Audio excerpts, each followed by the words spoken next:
Nigerians know they won't grow past 22. Everybody's 23, 24, 20. I know of somebody that repeats every year. She's still repeating the same age. 25. No, she's 24. Oh. She's 24. And if you look at her, you'll be like, eh?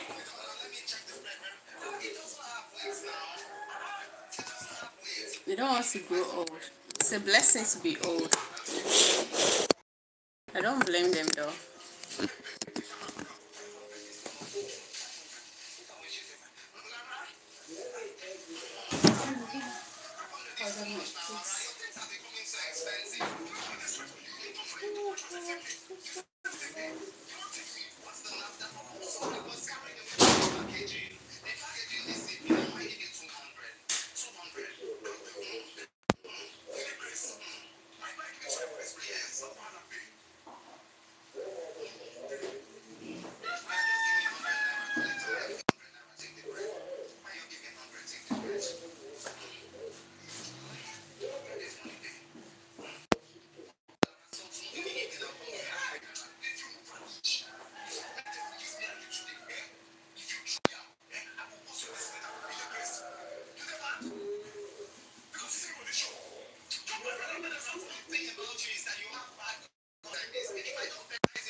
When was the last time you cried? Last time I cried was worship.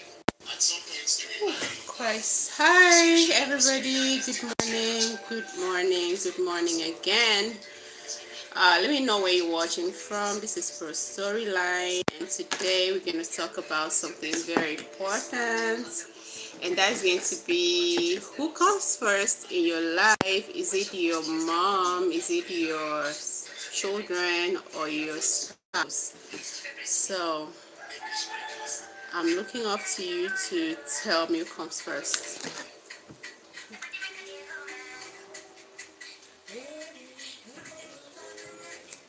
Who is you? Please speak good English. I don't understand these Americans with who is you. Who are you? That's the right thing to say, not who is you. The first Avenger. Hi. Welcome to the live, and where are you watching from? Hi Canary, my biggest fan. Thank you for tuning in. How are you today, Canary? Garon Tokoi. Okay, how are you? I'm okay. Mr. Carter says, damn, you're pretty. Thank you. How are you? Where are you guys watching from? The first adventure, 1905. The right thing to say is who are you, not who is you. I'm not an American.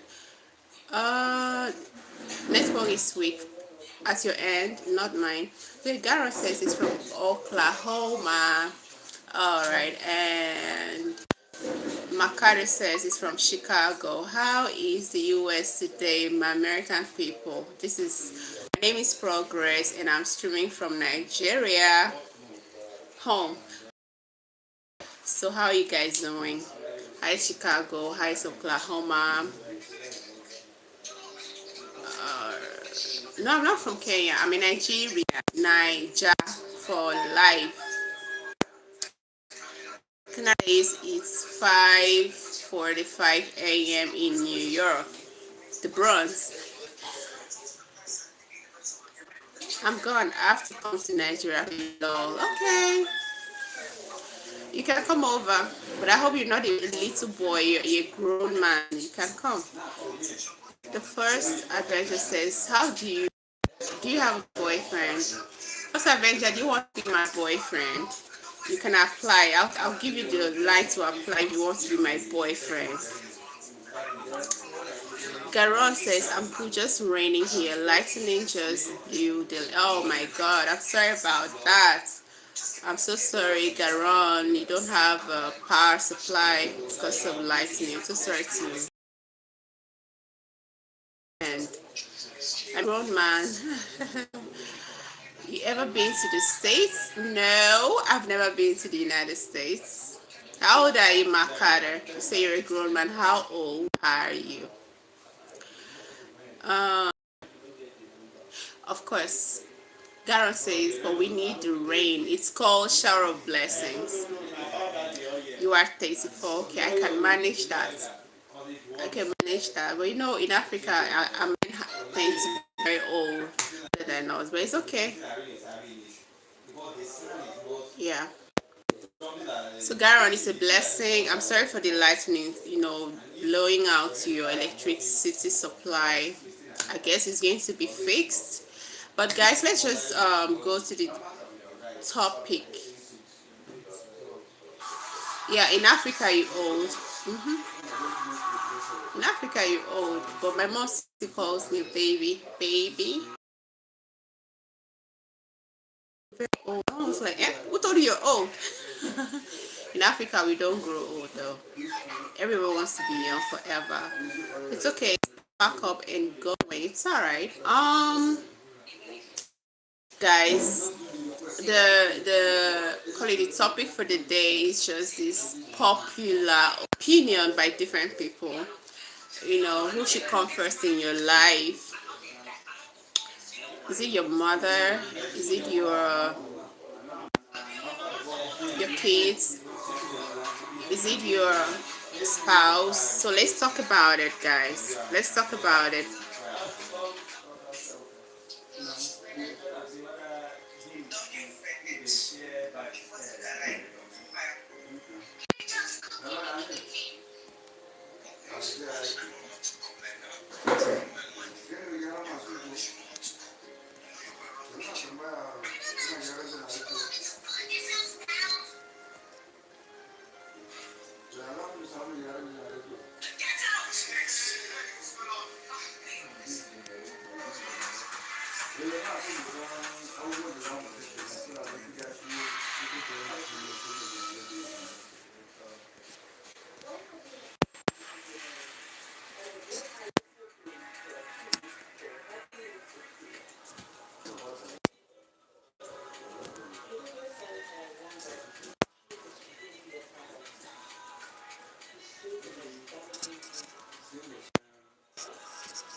That was what I'm writing.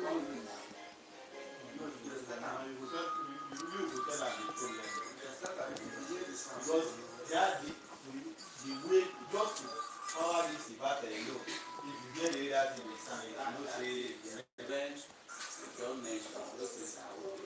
Now the major thing, but what I mean is if it's in a range,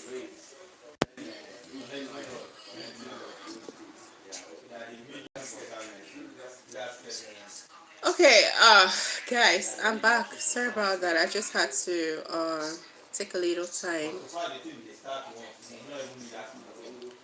Everybody's calculating my age. It's good. It's good. I'm not 27 actually. I'm not 27. I'm not 27. But you guys shouldn't ask me my age. I'm not gonna tell nobody my age. If you want to know my age, you should come privately to ask me and then I'll tell you. But here, I'm back. No one will know my age.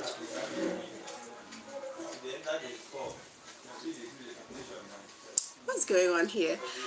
In Africa, 35 is old. No, 35 is not old. Actually, for a guy, 35 is not old, but for a lady, 35 is old in Africa. You know why? It can only be old if you are 35 and still single. But if you're 35 and under a man, like married, you're not old. But if you're 30 years old and then still single, they see you as an old cargo. But if you're 30 and even 40 under a man, you're not old. Nobody cares about your age. They only care about your age once you're very single. But if you're a man and then you're 40 years old, you're old. That's if you're single. But if you're married, you're not old. Nobody cares about your age. Everything is subject to being single. All right. Guys, please subscribe to the channel. Subscribe to the channel as you tune in. Subscribe to the channel. Makara says, "How so? What's your age and what the men want their age-wise?" Well, I don't understand your grammar, but I understand the first question. What's my age? I can't tell you my age on live. Nobody's gonna know my age. I promise you all that. If you want to know my age, come privately and ask me. Fute, hi. Yeah, I'm a Nigerian. I'm a bloody Nigerian, full-blooded Nigerian.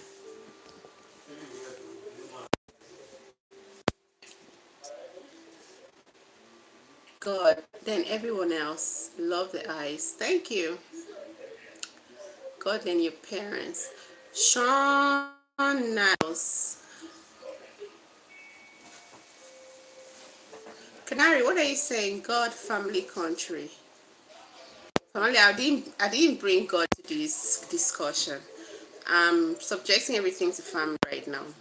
So your family, let me say, you have a mother, you have a mother, okay, and then you have your wife, and then you have your children. Who comes first? And then if you're a woman out there, you have your. Let me just use the word spouse. Okay, between your spouse, your mom, your spouse, and your kids, who comes first in your family? nothing. I love the eyes, the eyebrows, the lips, the pretty white teeth, the dark skin. And Black Beauty, isn't she?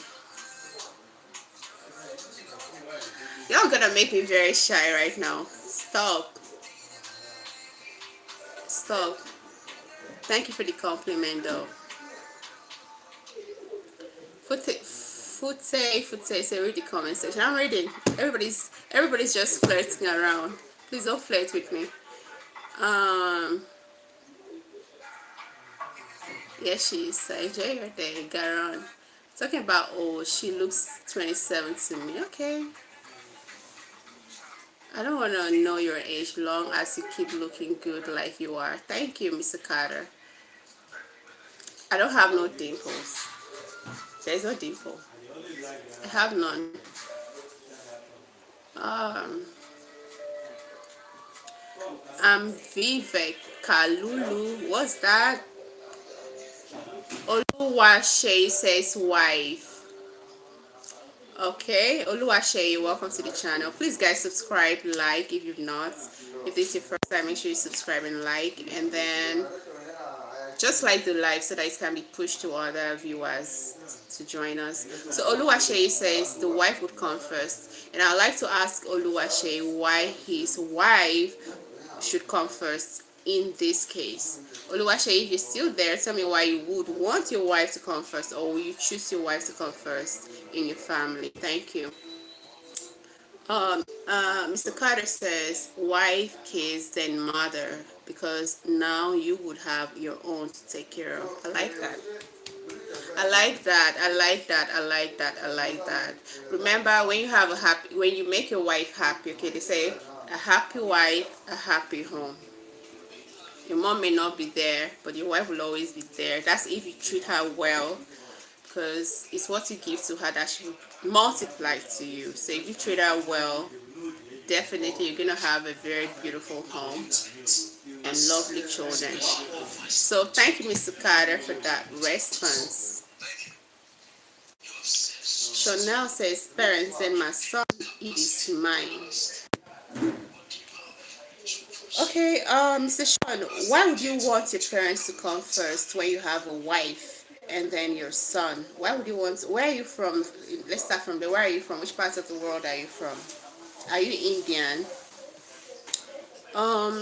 John OC says, hey, hi, John. Guys, I'm not getting no likes on this live. Please make sure you like and subscribe. Make sure you like and subscribe, okay? Make you like and subscribe, and then let's discuss what we just have here. John also says, hey. W Link says, kids. Why kids? Why are you saying kids? W Links, why are you saying kids? Mr. Carter says, happy wife, happy life. Absolutely. A happy life, happy wife, happy life. Happy wife, happy home. I agree with you. Sean now says the Caribbean. Which parts of the Caribbean? Which country in the Caribbean? Mr. Carter says, you see, I know how to treat a black queen. Okay. Okay. It's not just peculiar, like the handling of women when it comes to women. It's not about race. Whoever she is, even if she's white or brown skin, black skin, you need to treat her well. You shouldn't just treat only black women well. Rahul. Hey Rahul. Rahul, how are you? Saying good evening. It's evening over there. It's afternoon over here. Let me see the time. It's almost like 3 minutes into noon. So Rahul says, I need a girlfriend. Rahul, you don't need to look too far away. Just look within. Around you, you will see a girl and get her for yourself. Don't kiss me, or I don't need somebody to kiss me. If you're in a kissing mood, get a girlfriend. Thank you. Bong Song Samsung. Hi. Please subscribe to the channel, guys. Make sure you subscribe to the channel and also like this live. So who should come first in your life? Is it your mother, is it your spouse, or your kids? I need some answers to that. Chanel says St. Thomas. St. Thomas. Where is that? The Caribbean, really? Okay.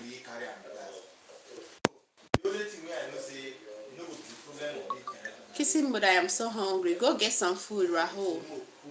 And don't be silly here. If you do that, I'm gonna block you. Makari says, she said, find one near you. Yeah, of course. Because I know it's an Indian guy. That's what they keep doing on my life most times. They keep flirting with me. So they should just look around. They have beautiful, long-haired Indian women around them. They should get one. Shore Kuma. Hi. Said I love you. Thank you for loving me. I love you back. Rahul, I rebuke you in the name of Jesus. I don't need you. I'm going to block you. Rahul, stop flirting. I'm going to block you. That's a warning. Guys, subscribe to this channel. Subscribe if you've not. Subscribe if you've not yet. To me, I think Rahul, I'm warning you for the last time. No, I'm not shy. Sean now says he's shy. No, I'm not. I'm not shy. Like, I'm not a shy person. I used to be shy, but not anymore. Rahul, stop asking me silly questions. Who should come first in your life, Rahul? Your wife, your mother, or your kids? Tell me. Garon says, happy wife, happy family, and he's choosing the wife. Okay, thank you so much for that. Garon. So Garon, I don't know. Can you just like give us an in-depth why you should choose your wife over your children and your mother? Is it possible? I just told her that. Yeah. Sean now says, I gotta look alike in New Orleans. Okay, that's Louisiana. But God always first. Yeah, God always first. But in this conversation, everything centers around family. We're not putting God, we're not putting anybody. But in your family, you have a mother, you have a wife, you have children. You should come first. When it comes to maybe money sharing thing or care and everything, you should come first. Bonsong says, my mommy comes first. When I really recall 9 months, my mind goes back to my lovely mother. But I to marry your mother? Absolutely no, you're not going to. Are you going to marry your mother?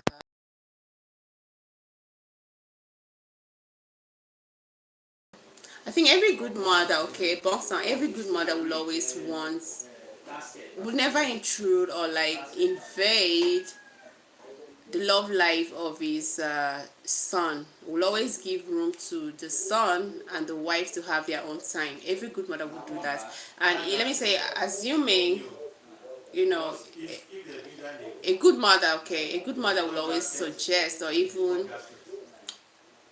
let the son know that the wife should come first, not her. Because this wife is going to be someone that is going to give you children. And you need to take care of your own immediate family first, which starts with your wife and then your kids. So you can always be there for your mother, but not 100%, okay? Because already you should also have other siblings that should, you know, do this kind of contributory, call it effort to make sure your mother is okay.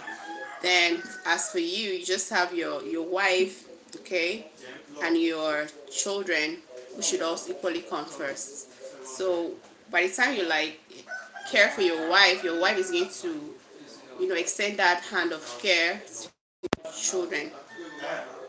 So that's what I don't know why you said your mom. But I'm just that's how I understand the whole thing. Like a good mother will always tell the son, no, not me. You shouldn't be a mommy boy. Go to your wife. Take care of your immediate family first before us, which is extended. Okay. Garan says because she brings life to this crazy world. Absolutely. Absolutely, I agree with you. Um,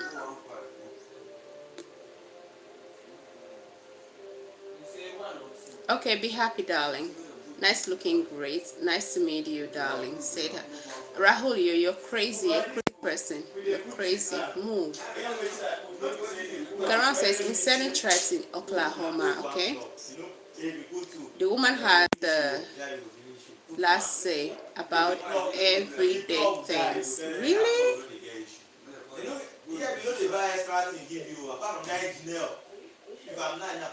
Okay. Okay. I think in America, women tend to have much power. Like wives tend to have much power when it comes to call it decisions in the family. When it comes to major things that happen in the family, they like, you know, the husband has to really consider them very well. Very well. But unlike Africa, where I'm from, a husband can just stand. They don't really have. They don't. I'm sorry, guys, for the noise.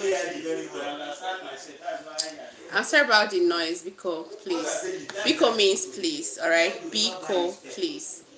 It's coming from the other room.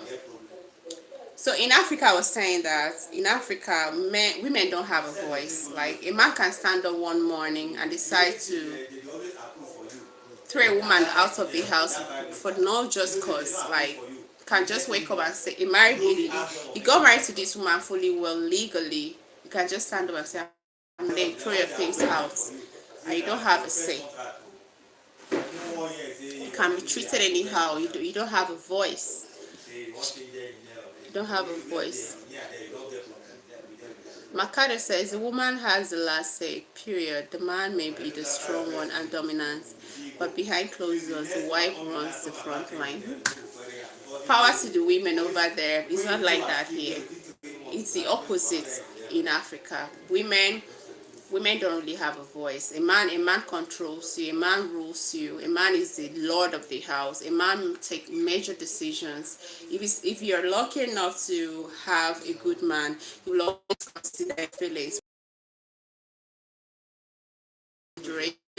your feelings or your opinion. He doesn't give a damn because to him, all right, you can always okay, he's a man, they're like this, you know what, they're like this, their shoulders are like this, they call it buga, like they're like high and mighty. I'm the lord of the house, you can't talk. So we don't have a voice here, but I hope I'm going to marry somebody that always talk, have a say in decisions.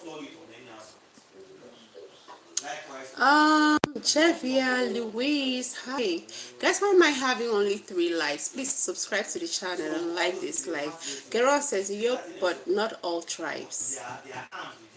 I'm surprised to hear that you guys have tribes. Okay, so how many tribes do you have in America? Give me an idea. Just enlighten me on that. Like Garon. So if I ask my wife who comes first, I really know she will also reply my mom, your mom or her mom. Who am I not to love my mom too? I understand you totally well. I understand you. Bong song. I understand you. Ibrahim Mohammed, how are you doing? Hi Mohammed. I'm doing great. Where are you watching from?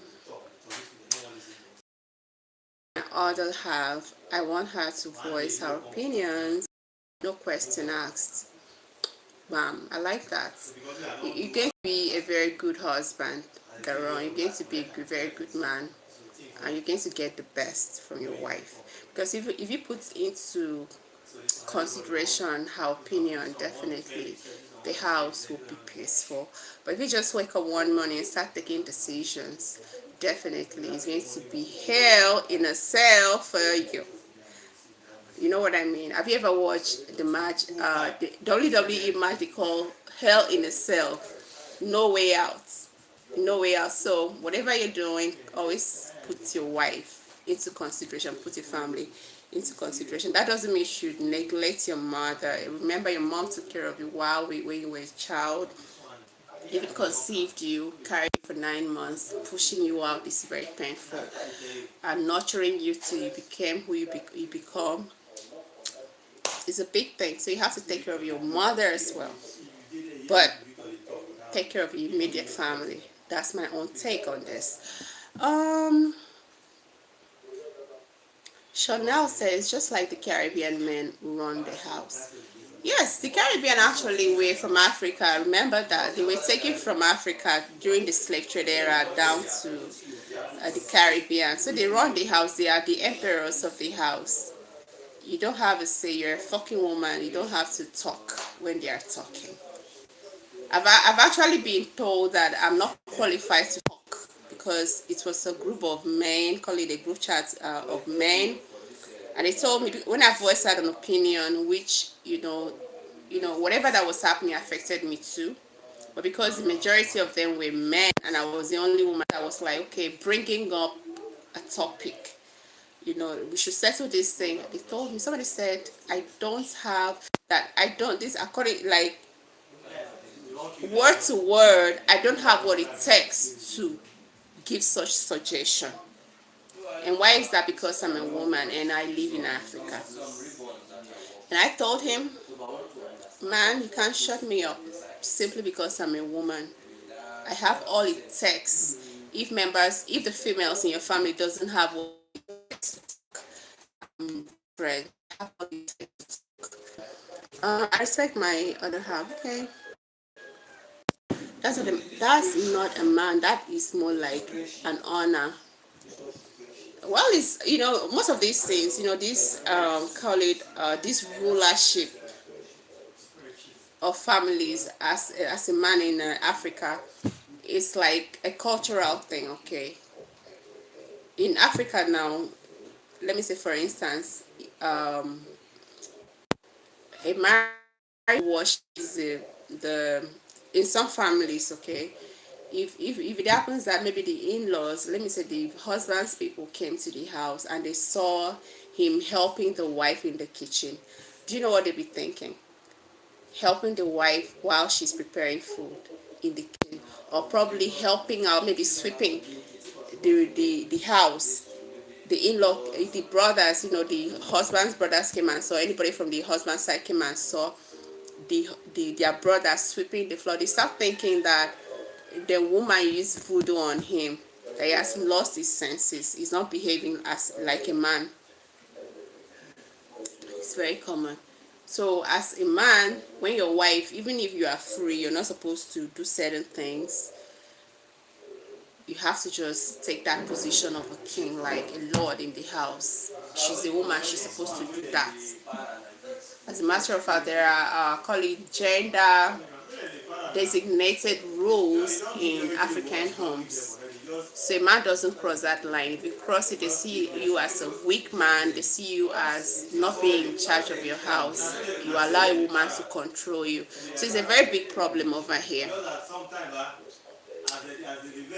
She runs the house. I protect the house. Thank you, Garon. I like you. Makado said Garon, right? Garon says 39 tribes in Oklahoma, but I don't know how many in. Oh, okay. Can you mention, Garon? Can you mention a couple of the tribes in Oklahoma? I don't know any really. Don't know anyone. There are many tribes, many reservations throughout America. Okay, I don't know any really. I don't know any. Canary says actually women runs households. Men spend most of the time outside the home. By the time they get home, they want to eat and sleep. Canary, is that the reason why you don't have to, like, okay, because you run the house? Women run, okay, spend most of the time outside the home, but by the time they get home, they want to. Is that over there in America? I'm talking about Africa. Garon, but I knew Garon says there's a lot of tribes in America. I don't know any. Tell me one. Come on now. Kagisho Montel. Hi, Montel. Hi, from Lucky. Where is Lucky? Which country is Lucky? Sean now says you have kids. Oh my God, I don't have any. I wish I had one by this time of my life. I don't have any. Um, no, is the light, the reflection of the light that is making my eye look gray? I don't have this. I think it's black.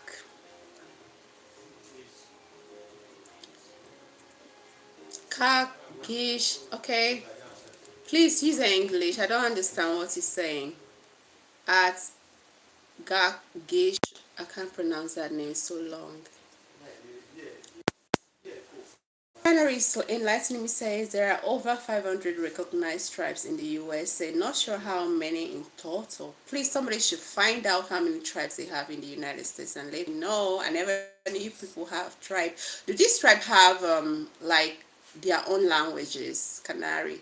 Do the different tribes in the United States have their own, tribal languages aside English that is being spoken generally? K K Danja Johnson. I do remember you. I think you're from Liberia or thereabouts. I do remember you. Welcome to the channel. Please like the live, guys. Make sure you like the live. Make sure you like the live. Make sure you like the live.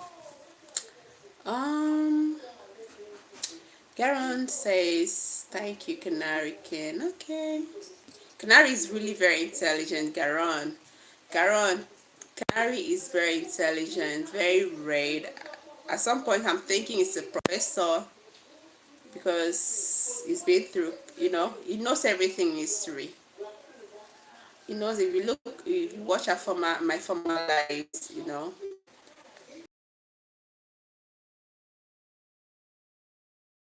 union. Yeah, it's a union, but in some cultures, it's a union too, but there are designated responsibilities to the people in union. That's the couple in union. Akari says, we have to help our women. I don't care if it's fixing the car, helping her cook, and make the place take some weight off your queen holder. In Africa, like I said, I'm from Africa. I know what I'm saying. You don't do the one that pains me most, okay? The one that pains me, like hurts me most is she is a nursing mother, okay? And then all you do is just go to work as and come back.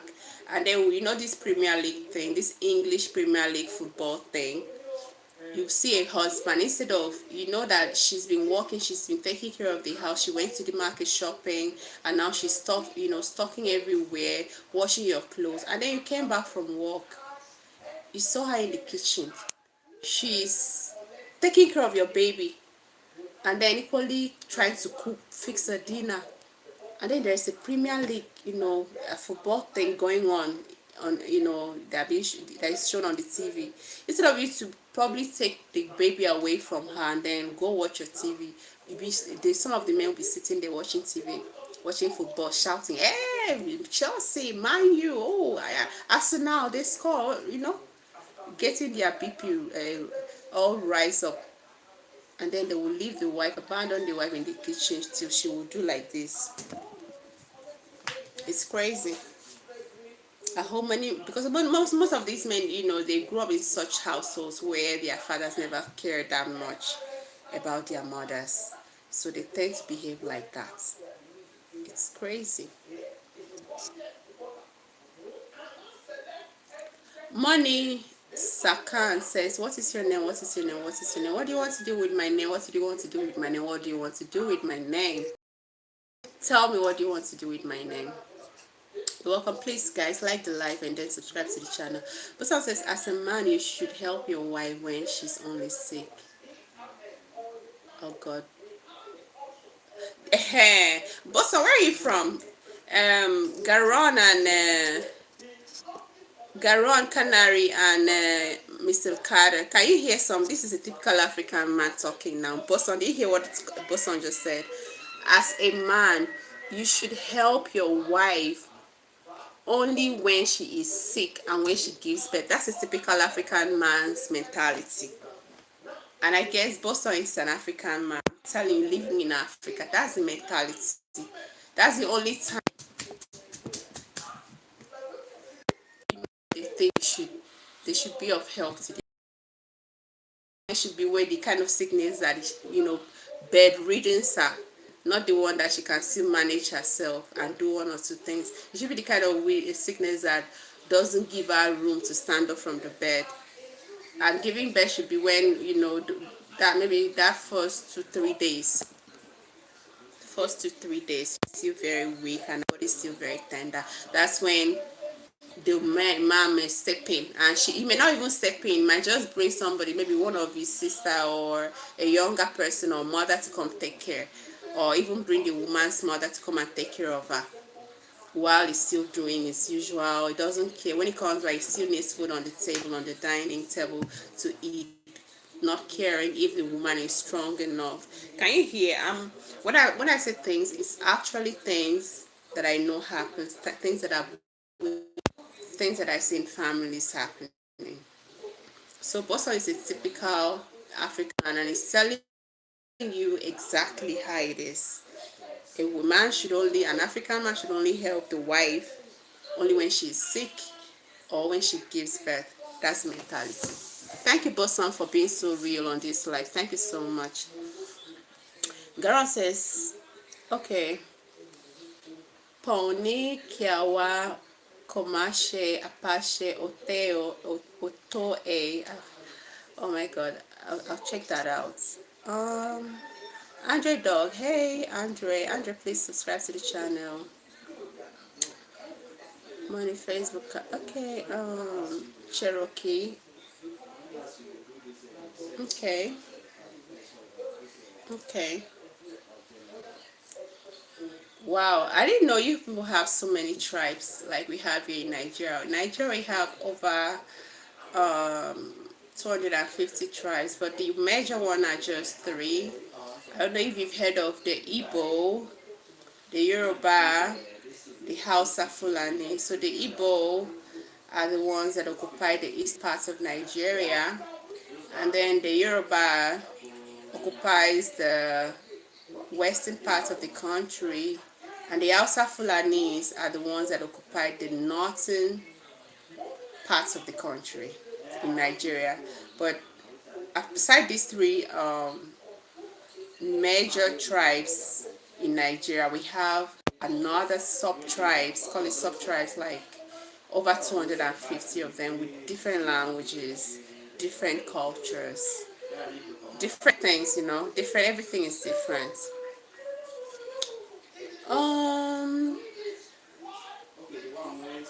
Shunil says my mom Apache, okay.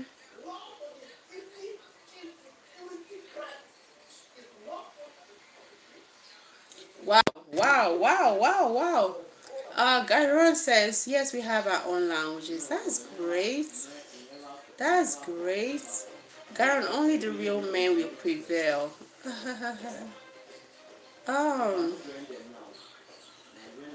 Gairon says, but most have lost their language and identity.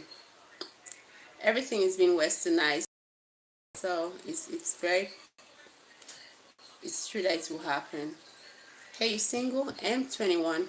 Hey, M21. Why are you asking me if I'm single?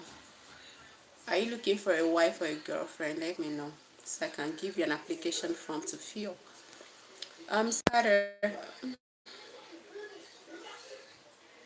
Everyone says there might be 500 tribes, but not all are federally recognized by the government. Wow, people are much. The tribes are really much in the U.S. I'm just learning. Just getting to know this. Thank you so much for that enlightenment, Mr. Garon.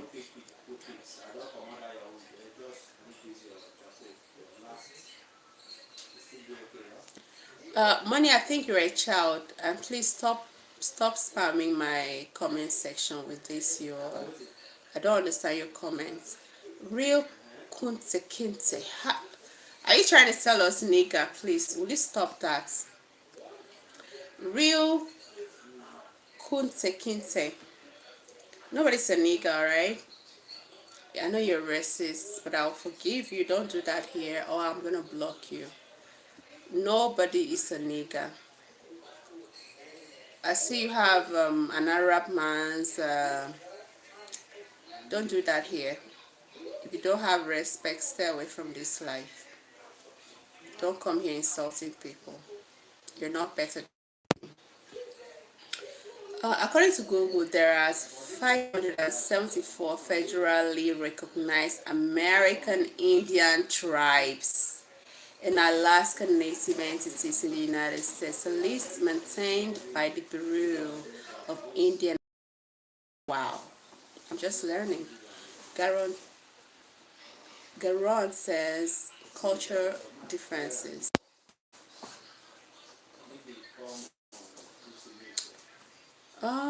Canary says, but there's probably many more not recognized. Oh, I'm not disturbing. But there are many more not recognized. Okay. I don't think, like in Nigeria, I don't think it does. I don't know if they're recognized. But the ones that are really prominent are the ones I mentioned. The other 250, I think there should even be more. I don't know if they are recognized. They just have different. Where I'm from, data collection is really a problem. All right, data collection is really a problem. So even the 250, I'm not even sure if it's up to or beyond that, because there are no kind of valid data that captures these numbers.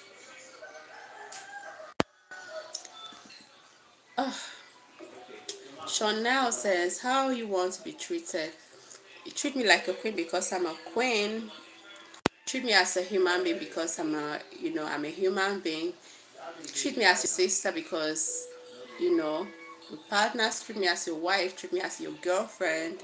Don't treat me badly. If you treat me badly, I'm going to multiply the badness to you.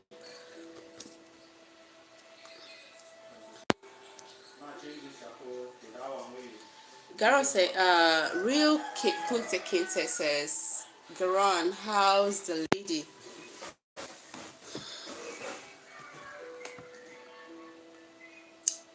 Girl says she's sleeping now. Alright. Mr. Carter said, how do you call yourself Kinte when you spread hate toward people of color?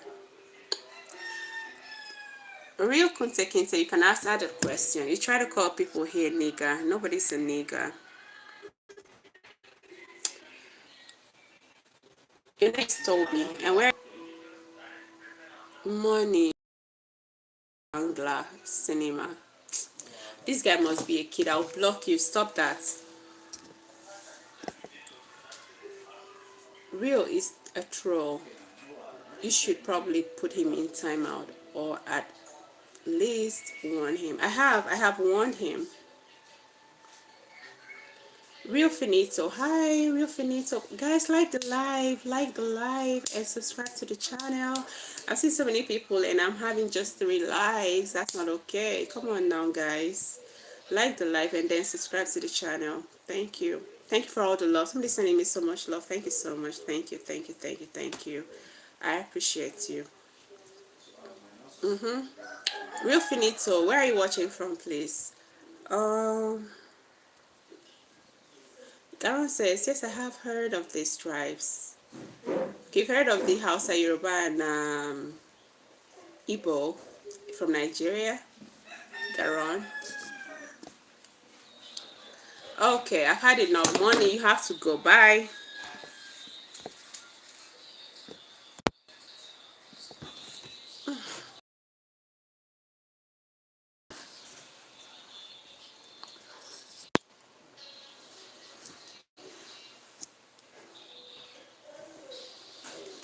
Thank you for the like. Gaming guy, what kind of silly question is that? Gaming guy, you just probably here to ask me about my lips. What's up with my lips? Stay away from my lips. Real Kinte, you said nigger. That's a racist kind of remark. Why would you say that? You say you're not a racist. That's a racist remark. Why would you call somebody just came because probably you see one thing, okay, one thing is that you are from Nigeria, and in Nigeria we have thick skin, all right? So you can't use the racial thing to take on me and feel I'm gonna go depressed. No, if you give me one, I'll give you two, and you're going to be the one to get depressed. That's the truth. So if you bring negativity here, be careful what you wish for, because I'm going to return at the end of the day. I'll block you. So you can't start saying you're not a racist when you preach the gospel of racism. You started off with calling people here nigger, which is not okay. You respect people so that they respect you back. Two-way thing.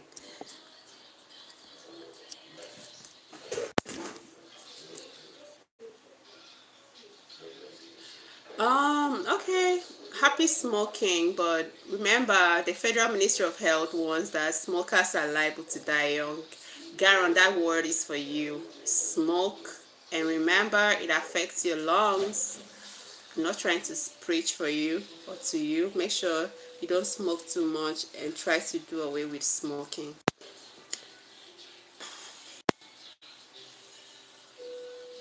Kita Kunte, you playing nonsense play here, and I don't like that. Though you don't play with my head. The gaming guy says you have cancer. It's you that have cancer. I don't have cancer.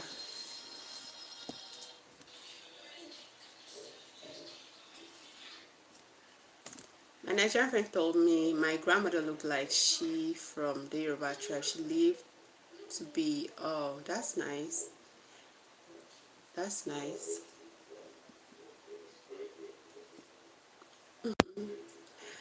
Um, Canary says, please remove the trolls. Alright, let me just remove him. I don't have cancer, gaming guy, and I shouldn't pronounce cancer. Do that.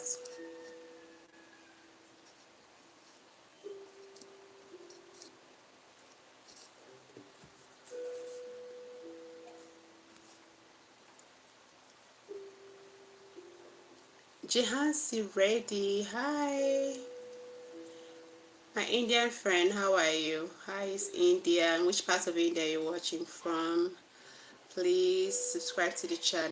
Make sure you subscribe to the channel and like the live. Chanel says, you ever left the motherland? No. I've never left Nigeria. I've never even crossed into another African country. What a shame. Too bad. Too bad. I've never left Nigeria, but I have been very close to the border of Nigeria, but I never crossed to the next country. It's crazy. Okay, Jehansi Ready. I'm from Nigeria. Have you ever heard of Nigeria? That's where I'm from. A very beautiful country, guys. What's my zodiac sign? Do I believe in this thing? I'm a Taurus, but I don't really believe in it. I don't believe in zodiac signs. I don't know what it is, but when I checked, I was a Taurus though. Lucky. Hi. Lucky, how are you? Please subscribe to the channel as you tune in. This is Pro Storyline, guys. Make sure you like, subscribe, and then tell me who comes first. I think we're leaving the old discussion for the day, the topic for the day, and then we're talking about. But I like it. I enjoy it. I enjoy the company. I enjoy the old discussion, though. But guys, if you tune in for the first time, let me know who comes first in your life. Is it your mother? Is it your wife or your children? Lucky says, I'm Taurus too. Okay, that's fine. Chanel says, no, not to what. Thanks for the love, guys. Thanks for the love. I like and subscribe. Thank you. This is for you. Thank you, Rahan Siradi. Thank you for the subscription and like. God bless you. Lucky. Is this only for men? This question. No, it's for both. Sorry, I didn't put the spouse. A woman can equally answer. Between your mother, your spouse, and your children, who should come first? That's if you're a mother, if you're a woman, between your husband, your mother, and then your children, who should come first? Sean says, my baby mama Taurus. This baby mama thing, we're going to talk about it. We're going to talk about it maybe some other time, because I don't understand why you're making a baby with somebody you know that you're not going to end up with. I see men now making. I read the other day, a rapper in the US that has about, is it 30 children or 31 children on ground, and then two other baby mamas, two other women were pregnant same time for him. Meaning, depending on who gives birth first or who gives maybe single baby is going to have like 33. If it's twins, is going to increase. The number is going to. It's crazy. Like, I don't understand. Okay, let's talk about baby mama. All right, guys, let's change the topic. Let's talk about baby mama. Somebody suggesting we talk about baby mama.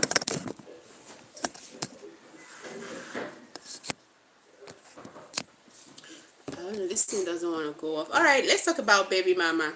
To the guys in the room, to the guys in the comment section, why is there, call it, proliferation of this baby mama thing now in the 21st century? Like, before, it used to be in Africa. Okay, let me tell you guys something. Before, in Africa, where I'm from, Nigeria, let me see my village, it's a taboo. It's like a shameful thing for a girl to get pregnant out of wedlock, regardless if the man in question is well to do. The man that impregnated her is well to do. But it's a bad thing for you to get pregnant out of wedlock.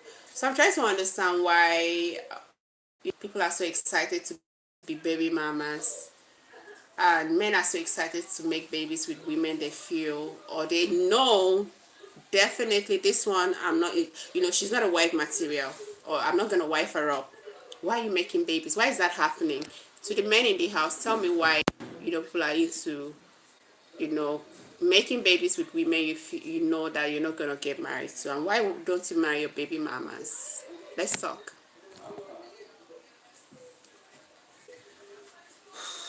Mother, husband, because without the husband wouldn't have the kids. That's my opinion. Okay, look, it's mother, husband, because without the husband wouldn't have the kids. Have you ever heard the word live and cleave? Live and cleave. Have you ever heard that? Lucky. I don't know if you're a Christian, because I'm a Christian. So what I'm trying to tell you right now is from a Christian point of view or perspective or principles. Once you're married, you leave your family. Okay, you're from this family, you're entering into another family, and you become one with your husband. So you're leaving your family to cleave to your husband in everything. So your husband should come first. That's for me, okay? And that's my biblical principle. Your husband should come first as the head of your house, before any external relative. To me, okay, like, it should be my husband first, my kids, and my mother, because my husband and my kids are my immediate. My mom, once I'm married, is like an extended family member. I don't know if I make respect what your opinion is. Thank you, Lucky. Canary says, kids come first for me. Canary is asking me what it's cultural. Has it reached Nigeria? You mean the baby mama industry? Are you talking about the baby mama industry? Canary. Feed me Yaki says, kiss confess for me. Kiss confess for you. Okay. Why is that, Vidi?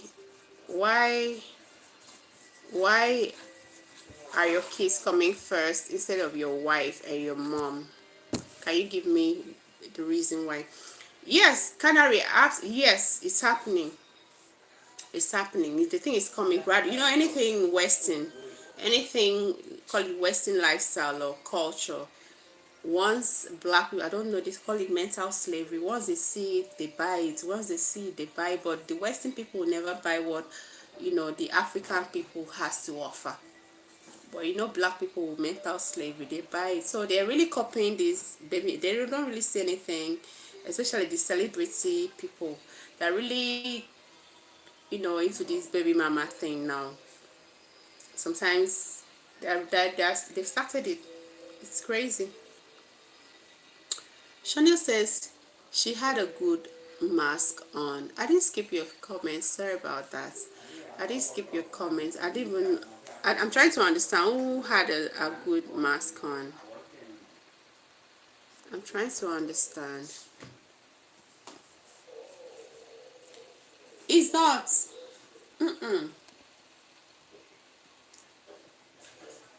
Is baby mama good in Nigeria setting? No, it's not. I used to have a child out of wedlock. Okay, let me just tell you what, like, most people that are into this baby mama thing right now in Nigeria are all these classic, call it classic girls that are not under their parents anymore. All right. So when they travel out, maybe leave their local domain, they go outside to the city and flex their lives. They get pregnant. They know they're capable of taking care of these children. All right. So find one big fish. They call it big fish. Big fish. Big fish in the sense that the man in question is a rich person, very rich.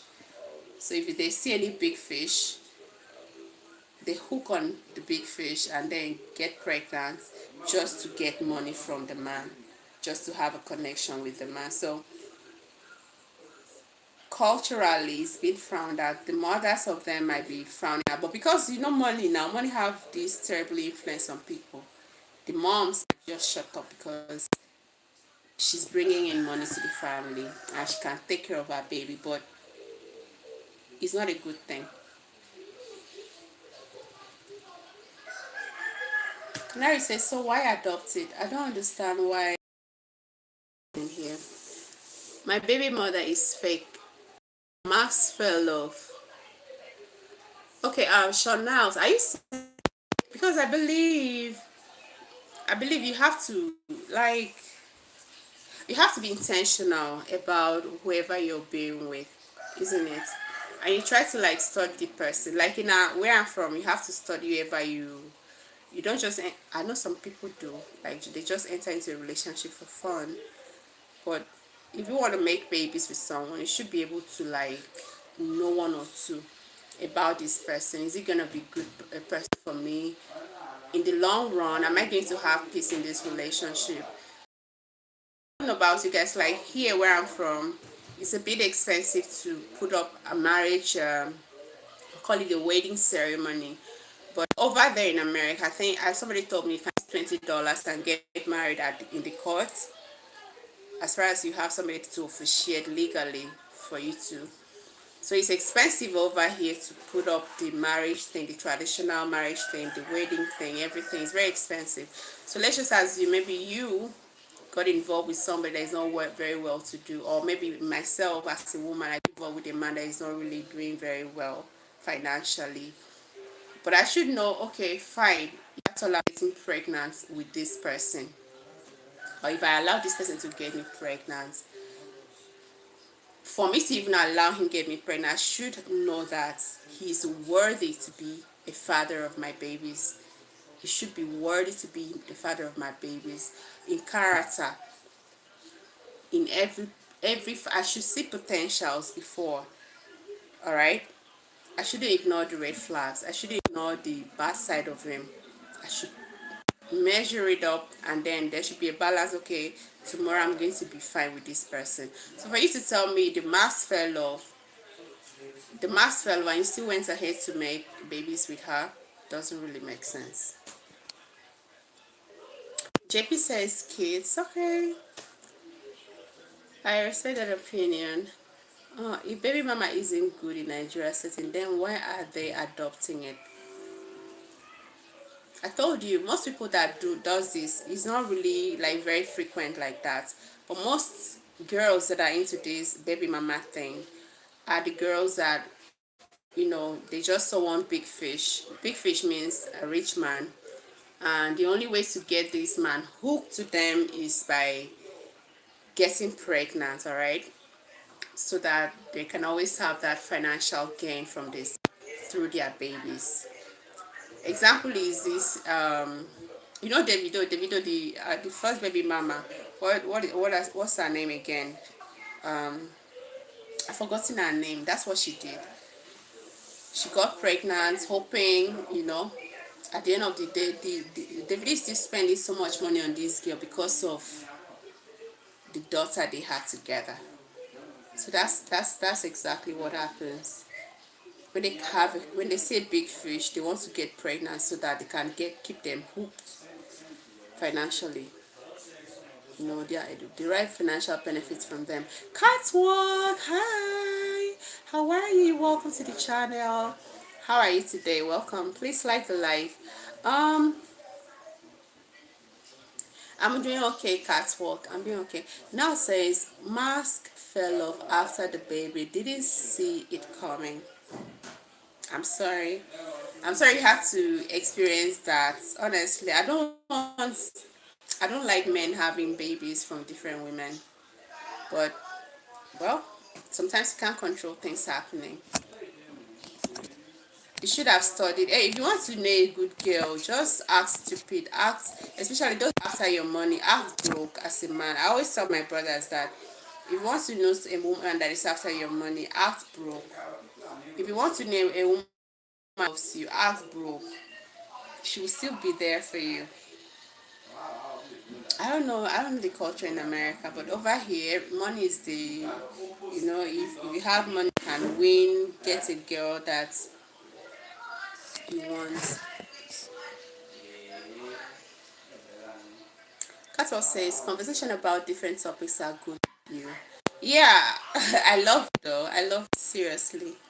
So now we're talking about the baby mama industry. Like before, call it in the 80s, maybe 90s, you have to get married first before you start making babies. But today, in today's world, people are having, you see a woman having like 5 baby daddies, no shame, and she be so proud. Oh, my baby daddy, I have 5 baby daddies.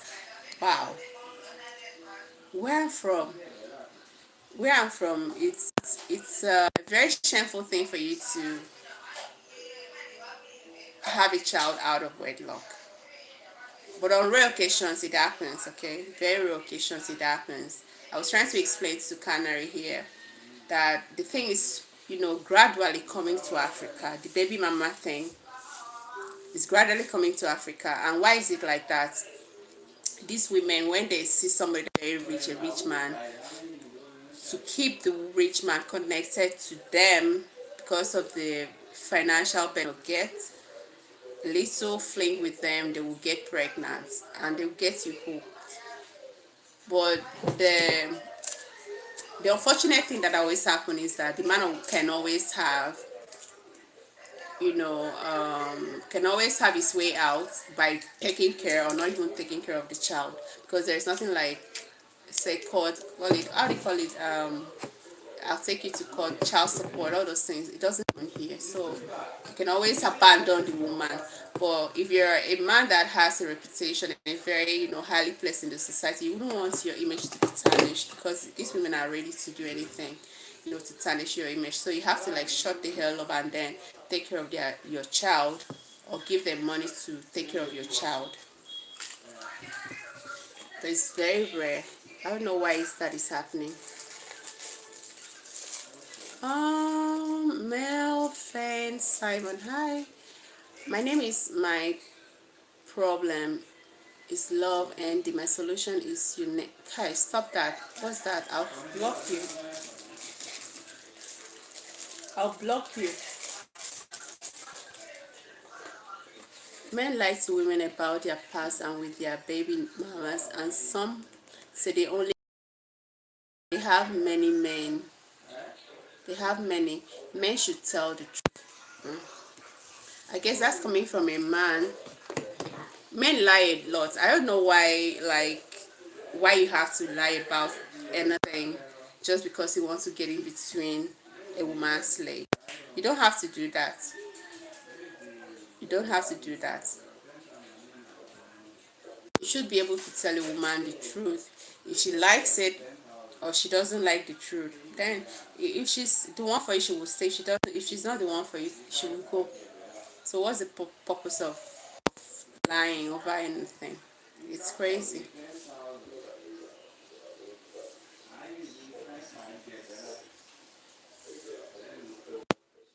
Phylogeny is good. What's phylogeny? Somebody should tell me. Please, can you explain what that is? I don't have another phone to Google it.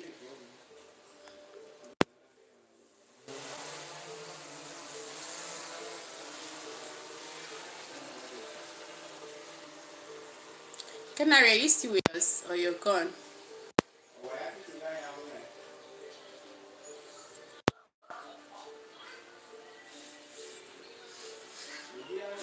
And another reason coming to Africa is because you just mentioned about lie.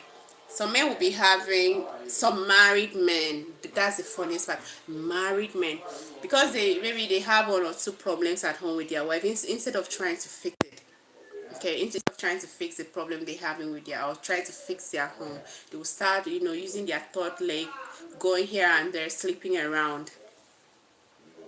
And in the process, they will tell you, a married man in Nigeria will tell you he's not married, just to get in between your leg as a woman. I'm telling you, they will lie to you. I'm not married.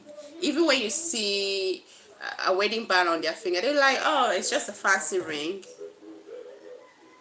It's just this. No. I just wear it for fun. I just wear it for fancy. They lie a lot. And a woman, especially like in our culture, like a woman is like 30 years old. Everybody, the pressure of getting married, the pressure, yeah, you need to get married, especially when you're like between the age of 28 and up. They're like, why are you not married? Sometimes someone will just throw a jab at you indirectly. Oh, my sister is married, and she just puts and you start feeling bad because the society, or call it societal pressure, requires you to be married by this age.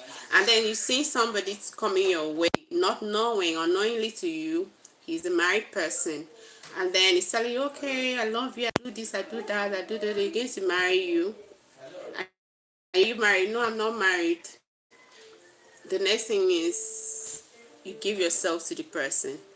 It gets you pregnant, and after that you tell, oh God, I'm pregnant. You like, oh no, you start changing, and before you know it, will block you.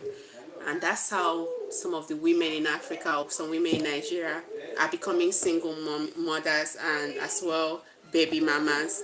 It's not that they really wanted it. No woman in this culture wants to be a baby mama. They're just some of them are victims of circumstances, victims of lies being told to them by men, most especially married men. The ones you see that are very proud to be baby mamas, like I said, are deriving financial benefits from their baby daddies. And these ones, they always go out with their baby daddies are going to be the very rich in the society. But somebody should tell me about why is there so many baby mamas in America? Why is that? What's going on? What's the factors that are influencing baby mama thing, or call it industry? Because it's like an industry right in America. Why is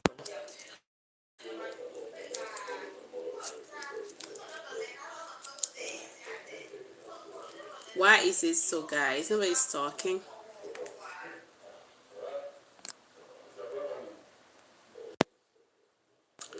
Um,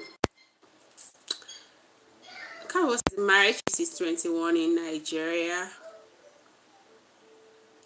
I see welfare. Okay, can you explain more, Sean Niles? Can you explain more the welfare thing? Please just explain more so I have an idea, because I call on live. There's this live I once watched on Facebook Live with what's her name again? Is a dating. What's her name again? I'm forgetting her name. What's her name? Hi. One black lady that used to host like a dating kind of platform, trying to connect people. You know, people that wants a date, wants a woman, those kind of thing. You hear a woman calling in and be like, "Do you have kids?" Yes. How many kids? 5 kids. Where the father to one man, or say five baby daddies, 5 baby daddies, and you be like, that's you had a first child. Let's just assume it was out of, they call it mistake. Okay, you didn't plan for it, it happened, and then you open your leg again for another man, you give birth, and then you open your leg again for another man. It's shameful. It's shameful. Here they will be shaming you. The little problem you have with someone, the little issue, they will use that against you. They will tell you are a public toilet, you sleep around just to make money, or to you have so many babies with it. It's something that is very shameful over here. It's not something to be proud of.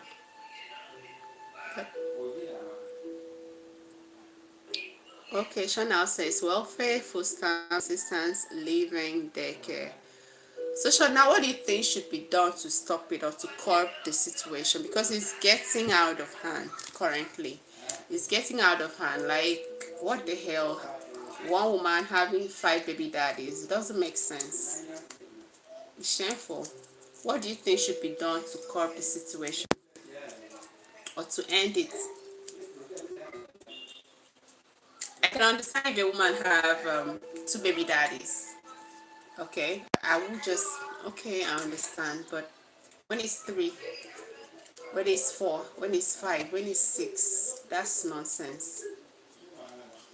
That's nonsense. And as a guy, same as the other way around. As a guy, you have like 10 baby mamas. Some of them are pretty young. You see a young guy of 24 in America, he already has like 3 babies. Your life doesn't even start at 30. I'm serious. As a guy, your life doesn't even start at 30. Because even at the age of, call it, between the age of 0 to 25, you're still under your parents. And your parents control your life till you leave their house. Okay, your parents control your life till you leave their house. For one, you must go to school. In Africa, education is overly emphasized. Where I'm from, you have to go to school. You finish elementary school, the next thing, they already plan for you. You have to go to secondary school. That's what people call high school. You finish your junior secondary, you enter your senior secondary. That's the senior high. Then after that, the next thing is either, that's if your parents are not rich enough, the next thing they will do for you is to either put you into what do you call it? What is it called again? Like into a skill training. They'll put you into a skill training, call it school. So you have to learn a skill, because that's going to be what you're going to use to earn, to build your life on. That's your foundation to making money. So they're going to put you through that. And if they're not, they are well to do, they'll put you, the next thing for you to do is to go to college. They already design your life for you. by this time you're like almost 25 years old. Like if you're from Nigeria, after your college, you have to go to service. The only time you will be free from your parents, influence or coverage or authority, you know, them not deciding for you is when you leave and then you start working. When you leave their house and then you start working. So the chances of even getting pregnant or impregnating a girl is very slim. Because number one, you don't have an income of your own. You're still feeding from your parents. You're still feeding from your parents. So how are you going to get a girl pregnant when it is your parents that is still feeding you even up to the age of 25 and beyond? Sometimes your life doesn't even start. You can't even have a stance, or how do I put it? You're not balanced even at 30. Man pregnant, one or two women pregnant. It's not possible. Canary says our government promotes it. I really agree with you. So Canary, can you shed more light on that? Why you said the government promotes it? But I believe it's in the area of house support. These women taking the men to court, and then the court will decide how much they have to pay. As child support. So can you shed more light on that?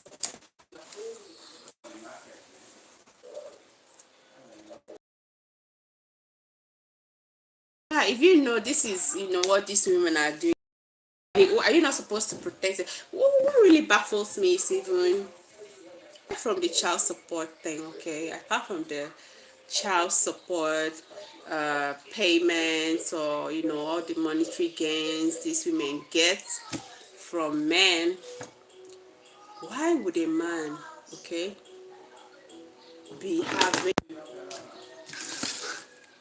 3 to 5 baby mamas? The question is, does such a man love himself? Because to me, I feel you don't love yourself for you to remove your third leg unprotectively, like you don't protect your third leg, and then you just use it to choke this one, choke that one, choke that one, choke that one, and you're not even sure if they are okay health wise. You're not sure if these women are okay, like they are clean. Some of them, oh my god, you don't know if they are clean of STDs. You're not sure if they are even clean of HIV, body parts like that all over the place, and then making babies with some of the women. I don't even know, like, spiritually it's not okay. You lose virtue. There are some relationships like this. Let me come from a spiritual point of view. There are some relationships, there are some women that you have a sexual encounter with, and life will change drastically. It could change for the better, it could change for the worse. If we're doing very well, there are some women that you have a sexual encounter with instantly, like your life will drop, things will change automatically for the worse. You were making financial gains, you were growing financially, before you don't even, all the doors are closed. Is it that you people don't take into consideration those aspects, like the spiritual aspect, the spiritual implications of what you're doing, the health implications? You're not supposed to do like that. I don't feel you should be doing like that, because it can backfire in the name of you playing games. Canary say, in traditional family structure, people can resist corruption better, but if you break up the family and the government is feeding you, you can't resist. I guess. I understand you. So the government is the one fueling the whole thing, and that's why it's persisting. Thank you for that contribution. You must comply, yeah. Once you're taken to court, you must comply. I understand you. Thank you so much for that. What country are you from? Hi, I'm from Nigeria. Please subscribe to the channel. Make sure you subscribe to the channel, guys. Thank you so much for that love. that's why I still believe too anyway. Let me not really praise Nigeria that much in that aspect of baby mama industry. Why it's not really thriving like it is in the US. I still believe if you know, the same power, the same authority these women, you know, these baby mama have over there in the US was the same here in Nigeria. So many women would venture into that industry, you know, making babies. But let me tell you the one that is really that Nigeria, you know, is in practice. They call it baby factory. Baby factory. This is how some people make money over here. What they do is, you know, we have so many barren women in the country. Some people are lucky to have children once they get married. Some are not that lucky to have children when they get married. So, you know, the pressure, I don't know if any of it's from Africa, but the pressure of getting married, all right, and not having a child on time is very high. Like, it's always very intense for the woman. Everybody, even if the man is the one that is impotent, that can give the woman pregnancy, the blame will always be on the woman. So out of pressure, out of so much, you know, pressure, the woman might just start looking for ways to get a child. So what they do, they will assemble, you know, they will assemble some young girls. Some of them, they scout them from villages, interior villages, from poor backgrounds, and then call it in a compound. Put them in a compound. Some of them are teenagers, some of them very early.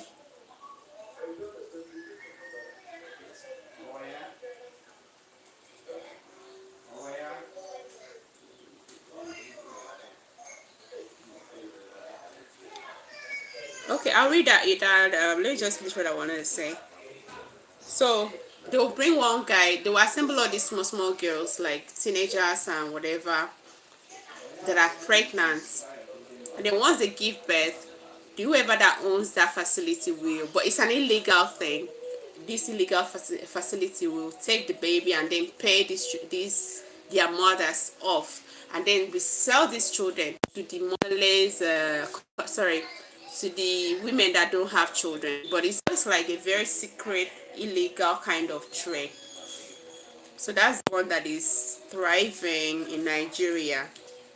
But once the government discovers these baby factories, they shut it down and then they arrest the operators.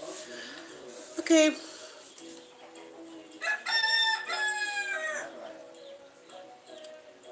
Here is it Hida? I can't pronounce your name. When you come into the UK, I don't have any business in the UK for now. I may come visit, but I don't have any business over there for now. How many babies do you have? I don't have a child. Carrie says, here's the offer made to women here. Here's the offer made to women here. If you break up your family, the government will give you 1, housing benefits. 2, food stamps, and 3, health benefits, but you don't have a husband to receive it. So that means the whole system doesn't favor men. It doesn't favor the men. That's crazy. It doesn't favor the men. That's crazy. And that's why, I don't know why, you know, I guess this is one of the factors, because most of these men are not even in the children's lives. And when they grow without a father, they become rascals and end up in prison. I learned American prison is one of the most populous in the world. And I think it's due to some of the policies of the government. Policies that favors women over men.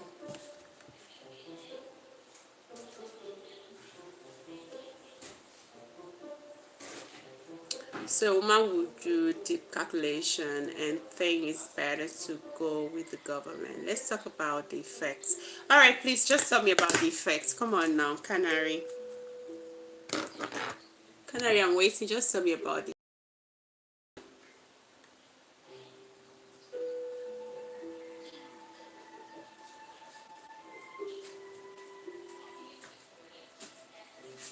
Did you say it doesn't favor women?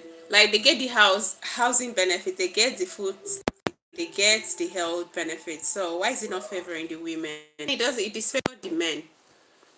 Everything disfavor the men. Like I once had an interaction with someone. He said he's been married with to this lady for like 8 years.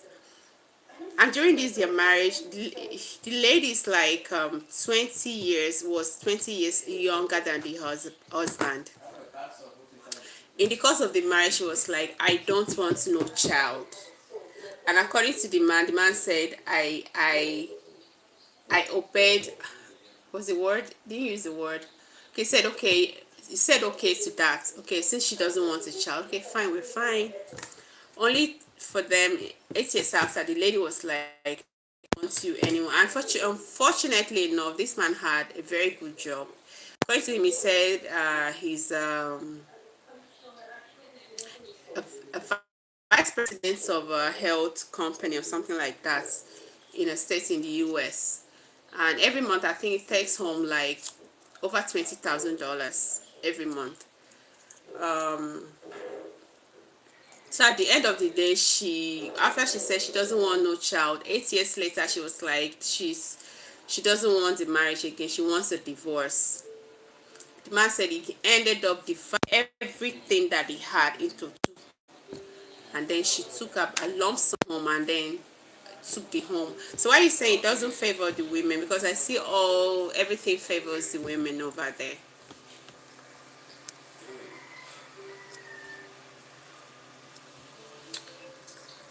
Carrie said it doesn't favor the women. It deceives women into thinking they are getting something for free. The housing they get is ghetto, okay? The food they get is substandard. Poor education. It results in poverty and crime. It's called social engineering. Oh, really? Well, I'm not there, so I don't really understand how the whole thing works. But to me, I still feel it favors the women. Okay, let's just assume this scenario of, call it an African woman. You know, like in Nigeria now, $1 to naira is about 1,500 naira. Call it naira to dollar.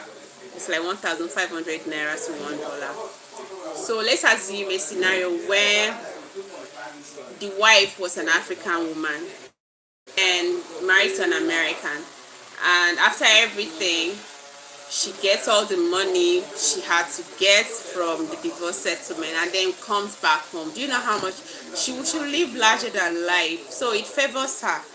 It favors her more than the man. Okay, I'm slowing down. Canary, lead.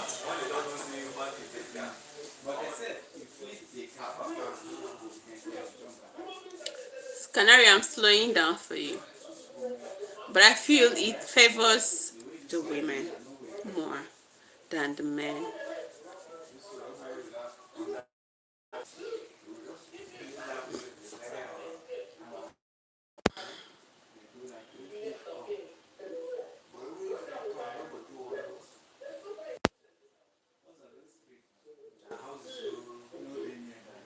Okay, it's a separate topic. It doesn't come in here, right? Oh, okay.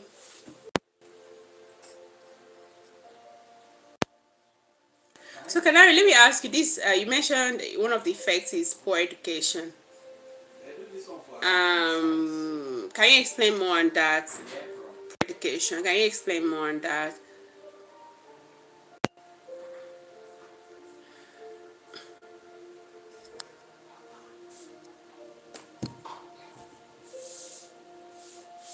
No, I'm not switching. I'm not switching. I like you, Canary. Canary, my tutor. I'm not switching.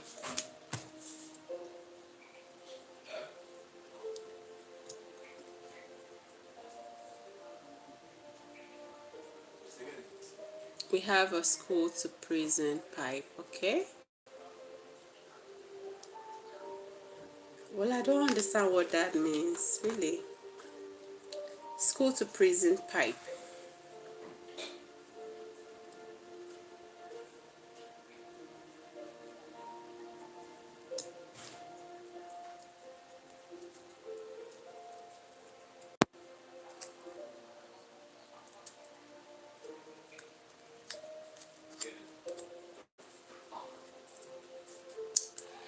Guys, welcome to the channel. If you're just tuning in, this is for Storyline. We're talking about the new thriving industry in the baby mama industry. So we're asking, why is it happening? Why is the world changing? Before now, people used to get married, before they start making babies, but now it seems like you can just wake up one morning and start making baby with anybody. You can make a baby with different individuals without even caring about anything. Why is that? Why is it happening like today? So what has changed?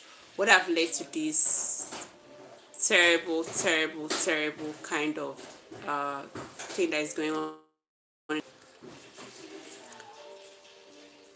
You have a school to prison pipeline, so they can forecast the growth of prisons in 15 years. Prison complex is a multi-billion-dollar industry. I've heard that before. But I'm still trying to understand why they said so. Prison complex is a multi-billion-dollar industry. Can I make me understand? I've heard this before, but I don't understand why they say so.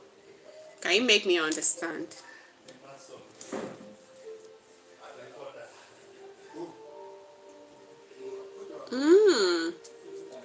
Carrie says we know how many people will end up in prison based on the schools.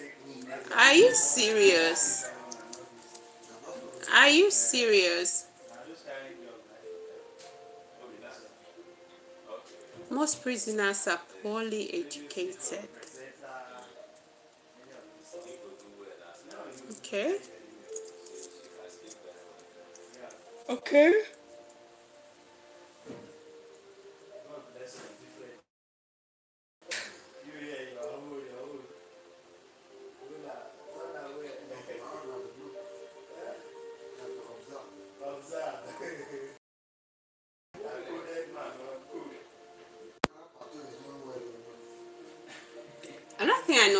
One thing I noticed again in the US is the rate of, call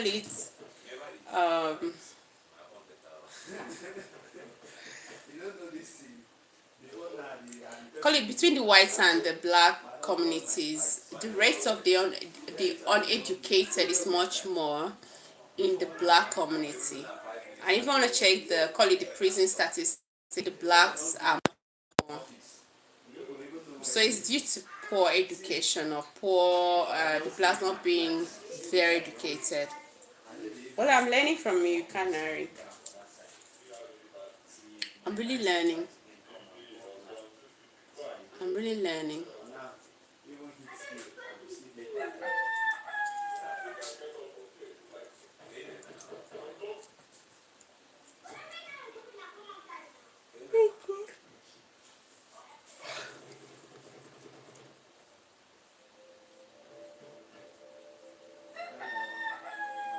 Wow. Children with fathers have good education and good home training. I agree with you. I totally agree with you. Over here, children with let me say, children with fathers. Over here, there's what they call corporal punishments. In that, if you mess up, your father will beat the hell out of you. Even your mom. We don't pamper children in Africa. Your parents, the government doesn't stop us from disciplining our. That's one of the factors that are leading to so many kids in prison over there in America. You don't. How would a child, call it, misbehave in the house, and then the parents to discipline that child, and the child called the police, dial 911, they come call child protection on the parents, or and they seize the babies. The government is encouraging that waywardness of children, and that's why prison doors is always full of terrible babies, like children that are not supposed to be there. Had it been the government never encouraged the lack of discipline by parents.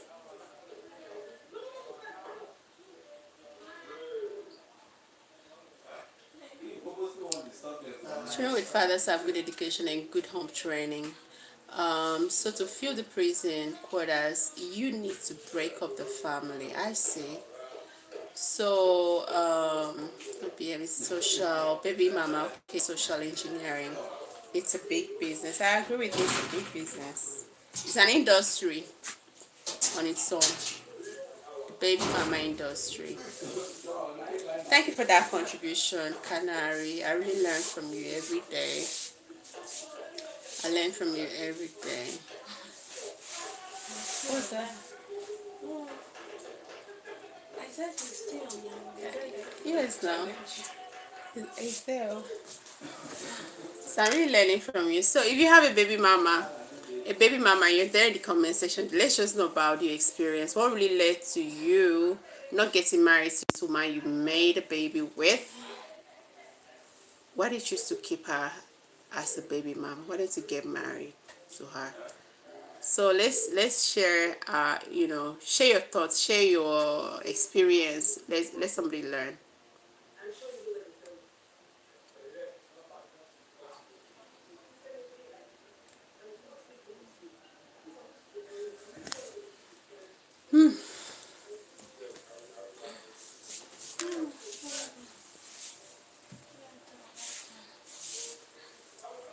It's never easy. Useni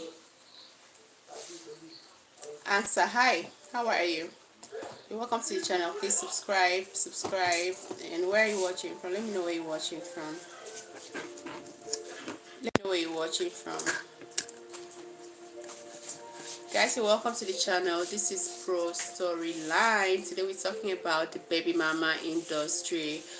Why is it thriving, or why is it thriving? What do you think are the factors that are encouraging the baby mama industry to expand into this world? I really want the American audience to give me their own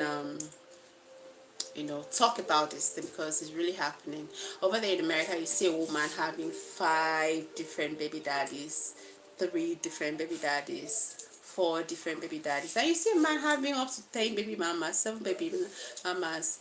Let's talk about it, guys. Why is that happening? Why? Because before now, people used to, before you make a baby with someone, that means you're ready to get married to that person. I'm not seeing it again. Before it's gone now. Do you rub something? Yeah. It's gone. Wow. This is what I did. It's actually here for all this eczema. Wow. So guys,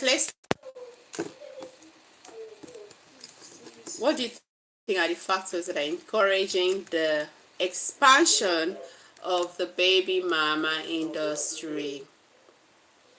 And if you're a guy, what made you not proceed to get married to the woman that you impregnated? Why did you wife her up? Why are you making her baby mama? Just share your experience. Yeah, that's true. Canary, you're so right, because as I watch a lot of documentaries, I watch a lot of, call it, street interviews in America. And you see a young girl of maybe 20 years, 19 years. How old are you? 19 years. Are you married? No. Do you have kids? Yes. How many kids? 4 kids. What else? With same man. No, I have 4 baby daddies.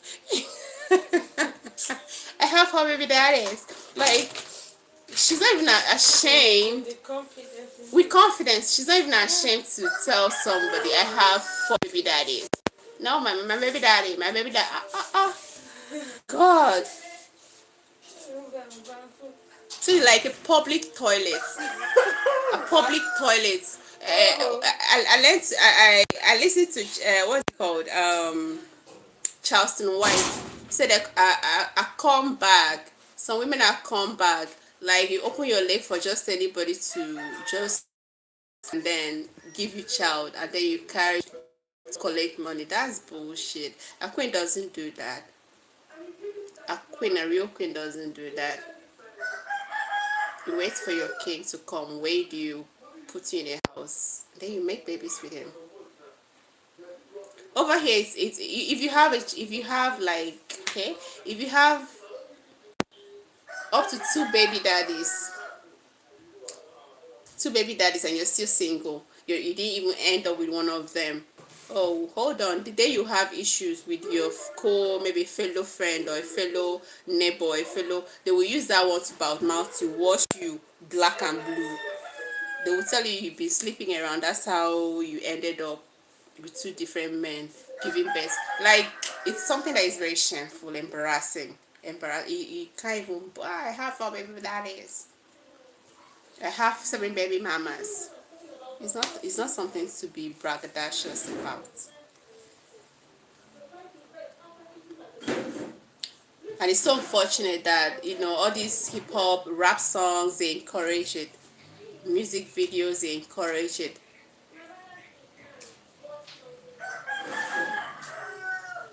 Everybody's just going left. Nobody's thinking about morality anymore. It's bad. I'm not trying to be unrighteous, okay? I'm not trying to preach self-righteousness. I'm just trying to say some things will backfire at us if we don't reconsider what we do. Like sleeping around as a man, you having different sexual partners, impregnating, you are risking your health. You're risking it's called social engineering. Yeah. And the filmmakers and the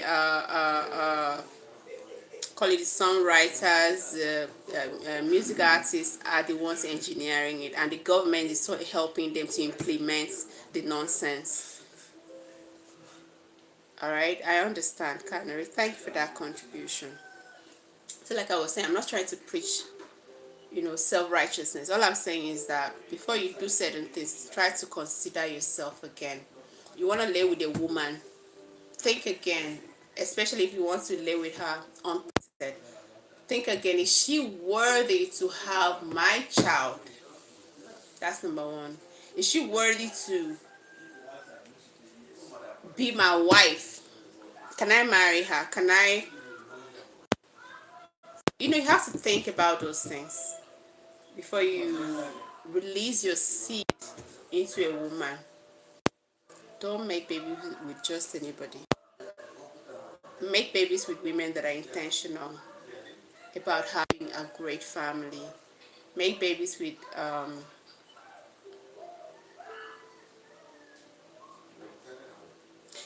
I understand it's not accident. It's not an accident.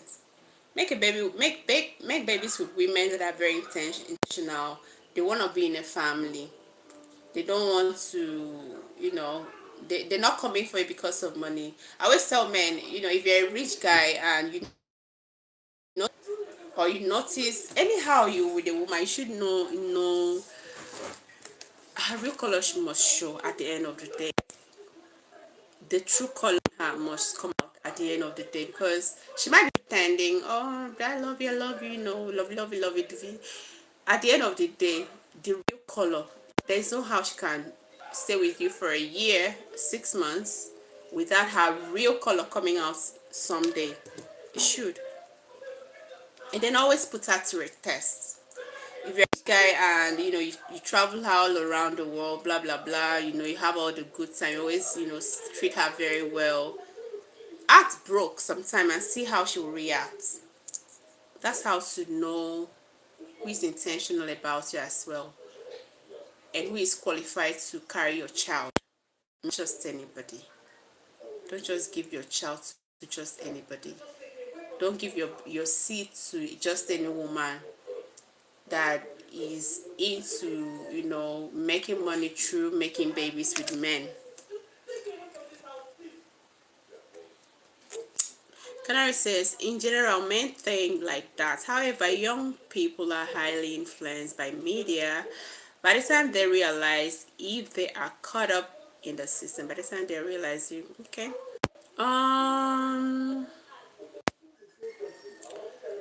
Hey, Anne. Hi. KN, hi. How are you? How are you today? Remember to do. What are you saying? Is it? Let me not say it. So I may have some Nigerians there. Canary, what are you saying? Okay. So that's just that. And for the ladies, it's not something that is beautiful for you telling somebody, I have a baby daddy. How many baby daddies do you have? I have them 3. I have them 4. My baby. It's not something that is prideful. Like, don't be a comeback for men. Don't be a comeback for men. Carry yourself as a queen. Definitely, a king will come your way. If you carry yourself as a comeback, you're only good for pleasure, satisfy pleasure. You'll be treated that way. You'll be treated like that way. And no man will treat somebody that is being seen as a public pleasure satisfier well. No man will treat you well. They will treat you with disrespect, utmost disrespect. They'll call you the B word, they will call you the W word, they'll call you whore, they'll call you bitch. They will not respect you. If you carry yourself as you have your boundaries, you gain all the respect in this world, and God will send you a good man. I'm telling you, God will send you. I know sometimes even the good women don't have, it's very hard for them to meet the good men, but definitely with prayers, God will send you a good man. Ah ha ha ha ha ha ha! God, you just bringing some people here. I don't want to be sued. Canary, you mentioned the Kardashians. I don't want to be sued. Please, Cardi B, I don't want to be sued.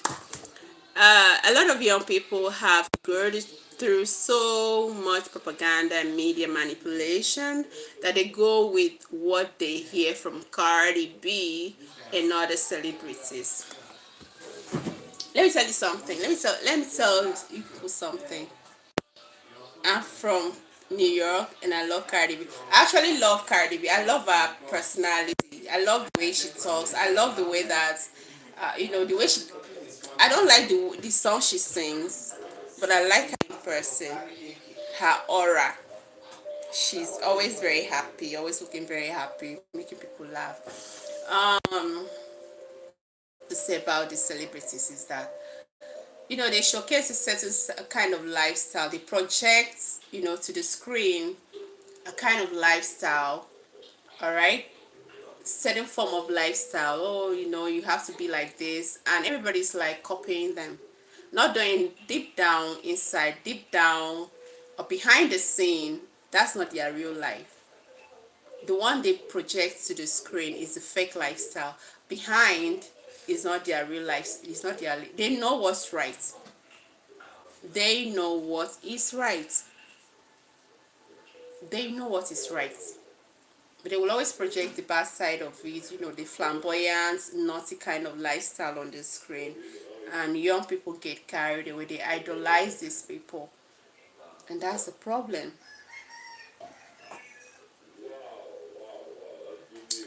KMH, I know who you are. Kabu, Kuba, I know you. I like Rihanna. I think you know now who I am. I know, yeah. I know who you are. You're welcome to the live stream. How are you? How is your day going?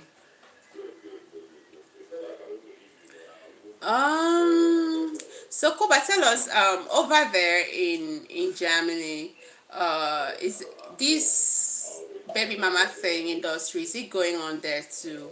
Do we have women that have like five baby daddies, having babies with different men? Do we have them over there in Germany?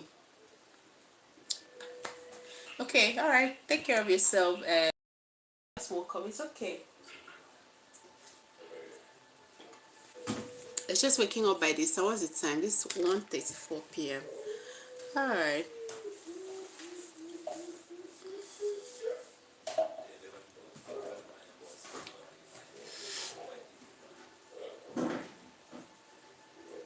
So, Carrie, you mentioned the Kardashian. Cardi B is a good, I don't know. Well, what has happened to Cardi B recently? The having baby with is it Stefan? I think it's just like a comeback at the ex-husband, like trying to looking for one thing to do that will really hurt the husband. What's his name? I forgot his name. That's what she did, but at the end of the day, she ended up insulting herself. That's how I say it. She ended up insulting herself because you can't be from a relationship you felt cheated on, and as a result of being cheated on, you broke up from your marriage, you got a divorce, even though it's not settled, there's no final settlement of that divorce. People are not, they've not finalized everything. Just because you broke up from somebody that cheated on you as a husband, and then you went to meet somebody that is even like having multiple women, multiple baby mamas. It doesn't make sense. Make it make sense. Yeah, I understand you're trying to like come at your husband, your ex-husband, but that doesn't make sense. Offset, that's his name. That doesn't make sense. It would have been beautiful, more beautiful, if you had broke up with Offset and then meet someone else that is single, or probably that is an ex-husband to someone else, not having, from somebody that really hurts you emotionally and everything. You meet somebody else, that means you don't even have value for yourself. I love Cardi B, I love her, but this pregnancy wasn't really, I don't think it was okay. But maybe she would have just, even if she wanted the knacking thing, she shouldn't have gotten pregnant. That's my own. And for the Kardashians, I don't know much about, I don't want to talk about them. Those ones, they will project, look at them when they're the ones that really brought the trend of BBL. Everybody copied, all the ladies in the world wanted to be Kim Kardashian. They changed but now I think Kim did away with the BBL bomb bomb, and she's having a natural body. Same with Chloe. All of them now having natural bodies, with the exception of Kylie. And you see, they always project things which they feel okay should be projected to make them be at the scene for a long time. But deep down inside, they know what's right. They know what's good, and they will just let you mislead you into destruction, self-destruction. And I know a lot of people have died as a result of trying to trying to be the Kardashians, or trying to be the Kardashians, trying to be like Kim. Most women have died on the surgery tables trying to be like Kim Kardashian. And today Kim doesn't have a big butt like she used to have anymore.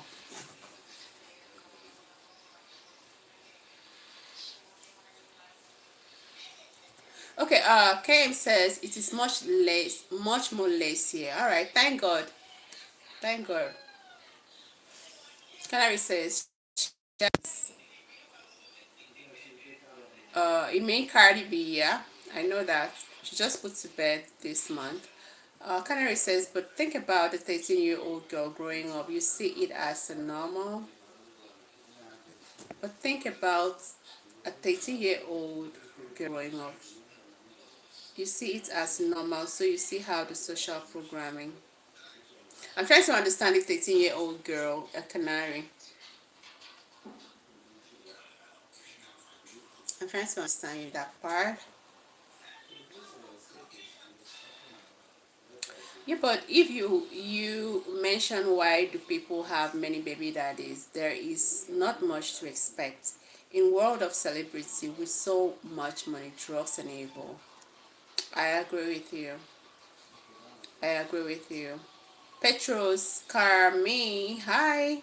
Petros, how are you, Nigerian girl? Nigerian girl, you know how you came and you changed my world. Just like in a movie. I'm doing okay. Where are you from, Petros? You just made me remember that Liberian Girl song by Michael Jackson. Where are you from? Petros, where are you from? Petros Karami. Where are you from? And how did you know I'm a Nigerian? I'm actually a Nigerian lady, not a girl. I'm too big to be a girl. Excuse me, guys. Let me take water. I need to drink water. We call it water in Nigeria. So let me go take water. I'll be back.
Sorry, dear. No,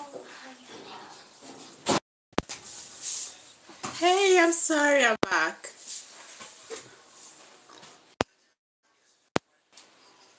Carrie says, actually, that's Liberian girl.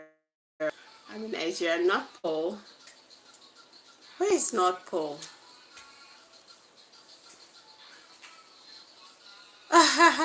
Pretty, you just walla. We don't call it walla. We call it water in Nigeria. Water. British call it walla. Walla. Americans call it water. All the same, water.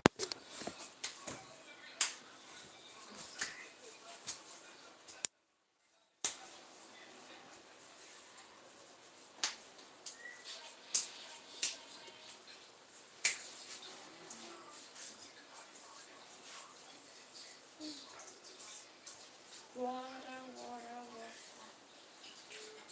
water. This is too. We've been to us here. What's the time? No, are you up to 100 yet? No. This is just to us through. Hey guys, welcome to the channel. This is Pro Storyline. My name is Progress. Make sure you subscribe and like this live. And as well, we're talking about this thriving industry called baby mama industry. So I'm asking a question. Why, to the men, okay, why would you, what do you think are the factors that are really making this industry thrive? What do you think are the things that is making, because I know different people are here from different places, different countries, but I know, in a place like the US, it's really very rampant. Like every woman you see must have had one or two children with different men. Why is it like that? Why is it like that? What do you think are the factors that are encouraging the baby mama industry to thrive? Petrus Kami says, "You sleeping?" No, I'm not feeling sleepy. I just need the room to be interactive. Or interactive. Kim says, "What is best time in the year to visit in Nigeria?" Oh my God, I've told you guys this thing. And if you want to visit Nigeria, come in December. Find out, Google it, ask Google what about Dirty December. So if you want to come to Nigeria, come in December. Come between 20th of December down. That's when you will enjoy Nigeria. A lot of parties in different states. States like Lagos State, they call it this Dirty December. We have all these international celebrities coming in to enjoy themselves. So if you want to come to Nigeria, come during December. Edward said, "Hi, how are you?" Early winter in northern hemisphere.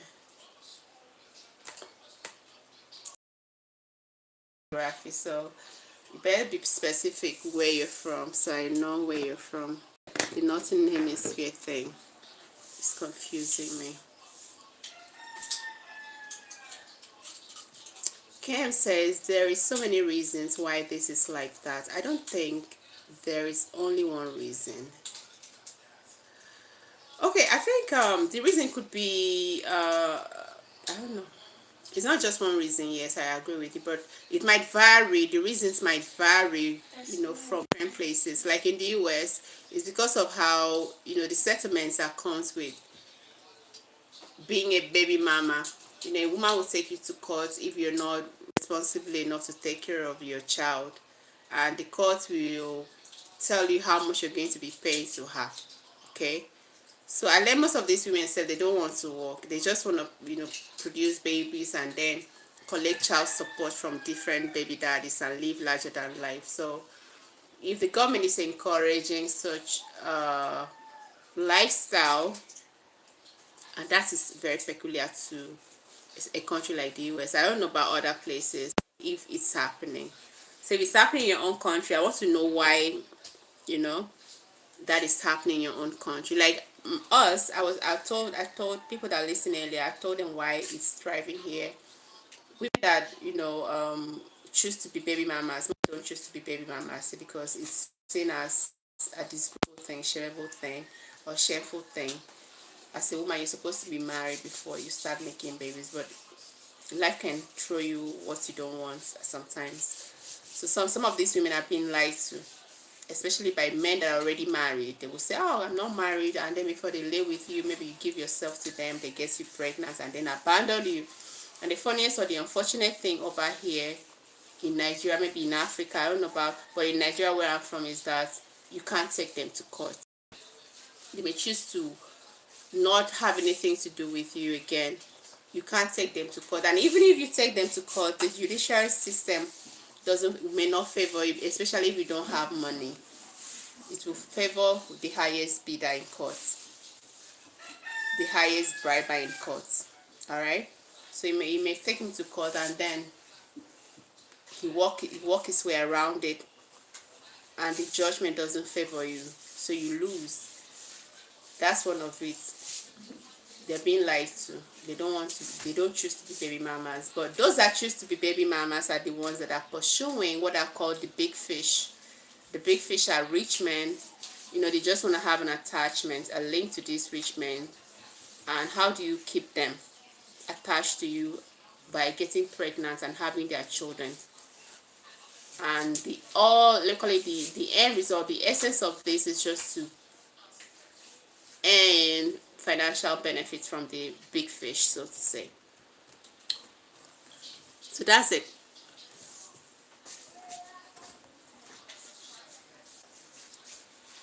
So I don't know about other places, why, if they have baby mama, if the baby mama industry is thriving, why is it thriving? So I just told you why it is. That's why it's thriving in the US.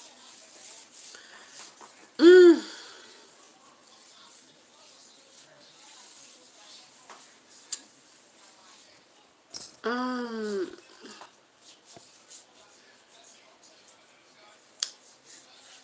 Kim, I answered your question. I said December. Likely winter is in northern hemisphere. Okay. And Nadi, please, Prado Rocks.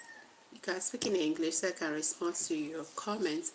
Which part of the world are you chatting from? Okay, I'm speaking from Nigeria.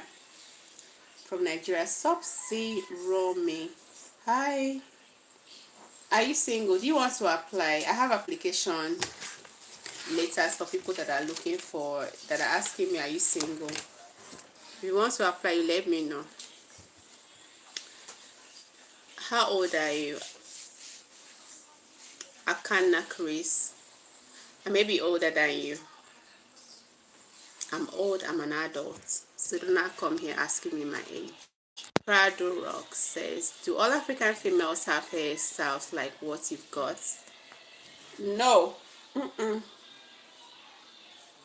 No. I used to have a long hair. Okay, I used to have a long hair. So it was June that I decided to cut my hair because it was breaking. It was last June that I decided to. I have the video in this very channel when I decided to cut my hair. Ever since I cut, I started like to groom it. I've been cutting it for the past I think June, July, August, September, once in a month.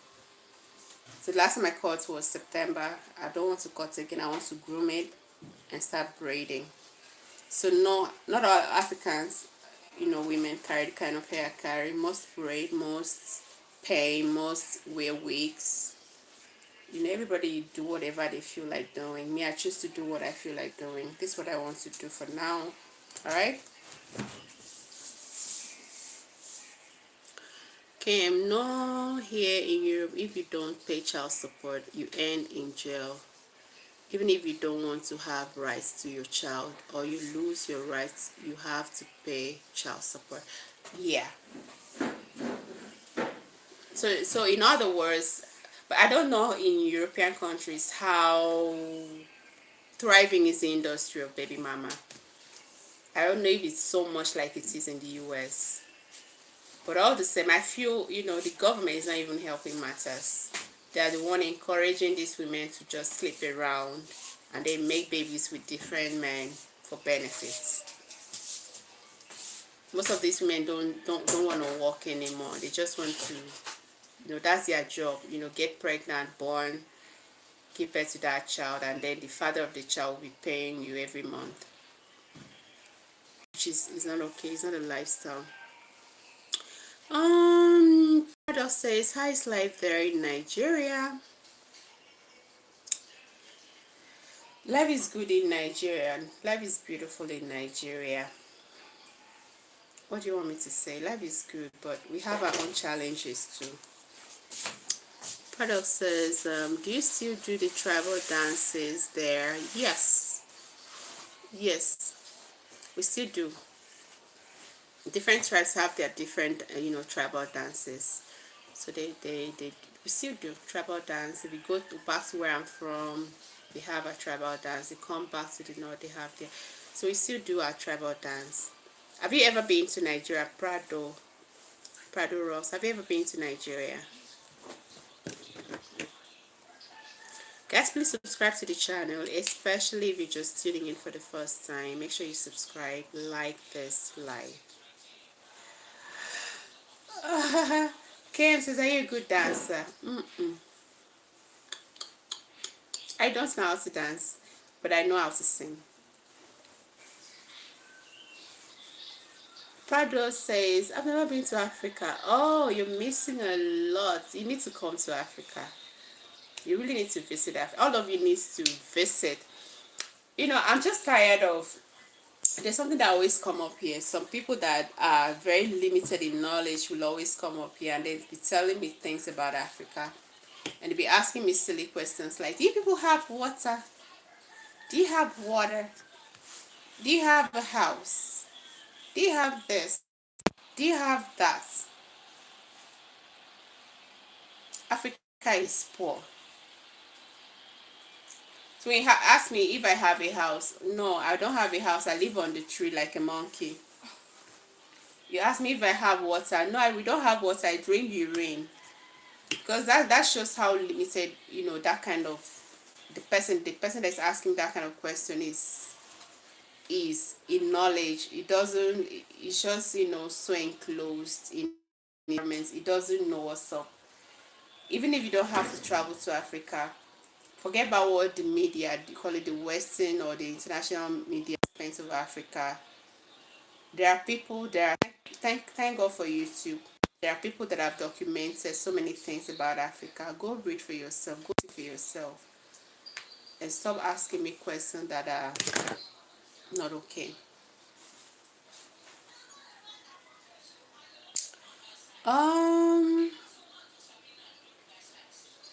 Prado Rock says, is it safe there? In Nigeria, there are some places that are not safe to go. I have to be very candid with you. But most of these places that are not really safe are like villages. Okay, currently, call it northern Nigeria. It's not really safe for you to go to some villages. But if you want to settle in the urban area, you're very free. You're fine. Debo one says, your patience is admirable. I would have the ignorance out of them. No, you have to, when they want to shame you, you have to, that's what I do. Because I don't want it to come into me. You can't tell me that I'm hungry because I'm an African or I'm black. So people will just come and say I'm black. I'm from Africa, that's why I'm black. Why are you asking me silly questions? So, Debo, thank you for that. Prado says, how's the law and order situation there? The law and order, the truth is, as a foreign, the law and order will favor you more than the local people. Seriously. The law and order is okay. The devil says they still think Africa is a country. I'm telling you, they still think Africa is a country. Most people don't really know that Africa is a continent consisting of 54 countries. Big countries, smaller countries. Most of them don't know. They're just very limited in knowledge. And when I don't know if they are kids, because sometimes they sound like children. But sometimes I correct them. Sometimes we talk. You know, we badmouth each other. That's it. So part of there is law and order in Nigeria, and I think the law will protect you more if you're a foreigner than the locals. Thank you for all the. So Prado, is there anything else you want to know about Nigeria? If you want to come to Nigeria, please come during December. Very soon it's going to be December. Last month Sierra was in Nigeria, Wyclef Jean was in Nigeria. A lot of all these American celebrities have been here. So you can come to Lagos and enjoy yourself. Come to Lagos and party. Come to Lagos. If you come, you can go to Uyo. That's where I'm from. Beautiful city, beautiful state. And then see things for yourself. I don't need to start telling you Africa is beautiful. Come and see things for yourself. Come and see things for yourself.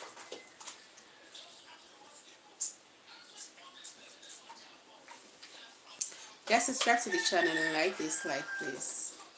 Subscribe and like this live.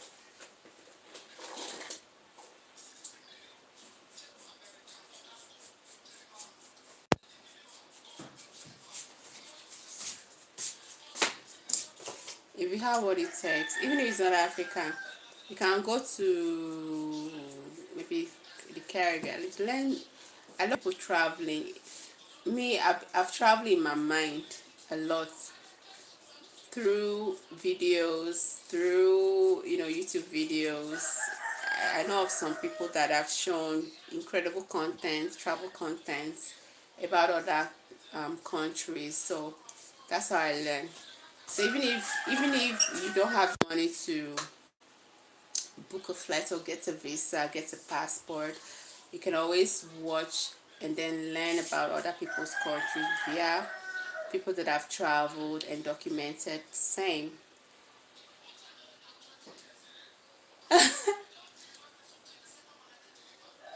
Africa, you're back, right? Yesterday you were was it yesterday, before yesterday, you and who were fighting here. Today you're back. Africa says, Africa will never unite. Say, traveling in your mind is not the same. I know.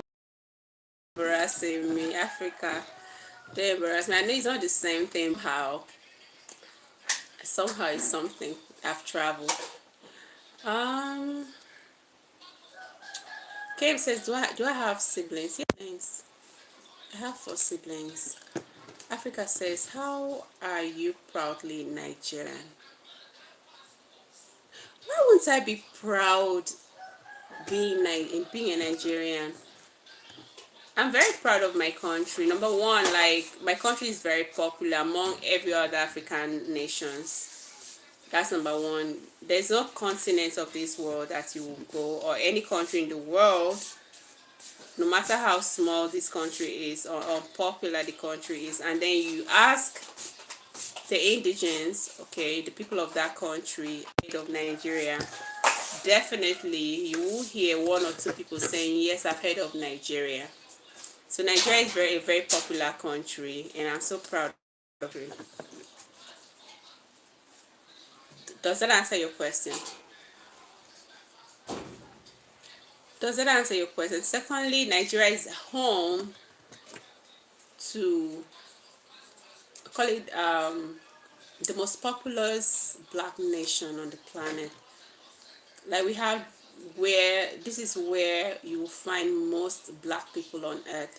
So why wouldn't I be proud? I'm very proud of my country.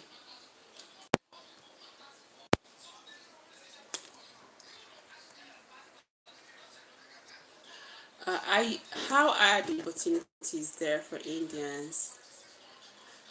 Okay, I don't know, Prado. It's like you're somebody that contacted me some time ago. Like, you came on the comment section and said you were a driver. I used to drive in Dubai, right? Are you the one? Prado. If you're the guy, I told you that driving business, the driving career doesn't really. I wouldn't want somebody to come over to Nigeria to pursue a driving career or work as a driver, because the pay is not that good. The pay is not that good. But you can find a driving job in Nigeria easily. But the pay and conditions may not be that favorable as a foreigner, because you're coming here to make wealth. You're coming here to make money. So it'd be cheaper for a Nigerian to work as a driver than a foreigner coming here. So instead of coming to Nigeria to work as a driver, I advise you to travel to the US. Become a truck driver. In a year, you can make up to $80,000 or even more. But here, you may not. No, I wouldn't encourage you.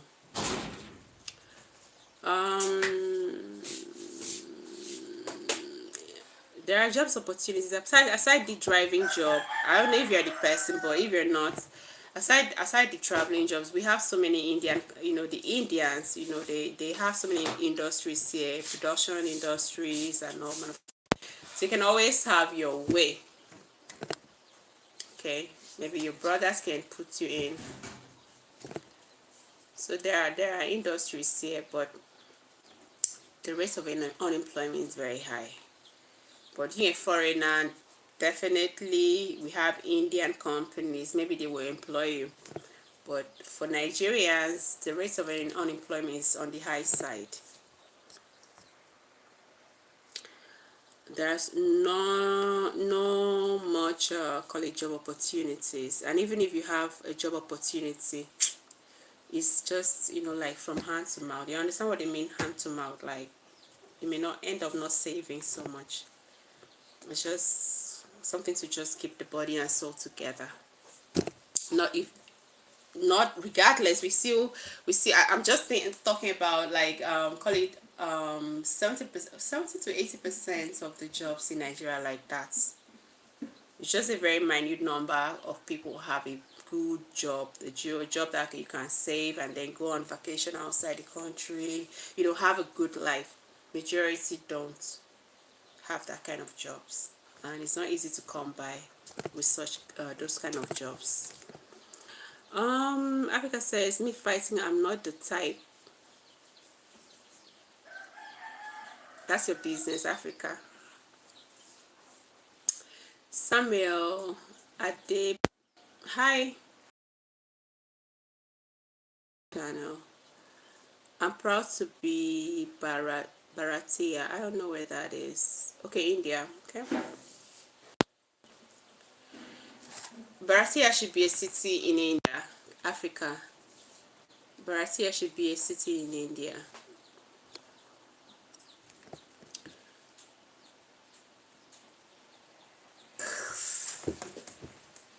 Africa, you have bad. I don't like you for that. Can you be nice? Stop being rude. You're saying who the hell lives in Baratia? That's somebody's state or somebody's country or somebody's city. We don't have to be rude. I'm highly qualified with work experience. Okay, Prado, what kind of job are you looking at if you should come to Nigeria? What kind of job and what experience do you have if you should come to Nigeria?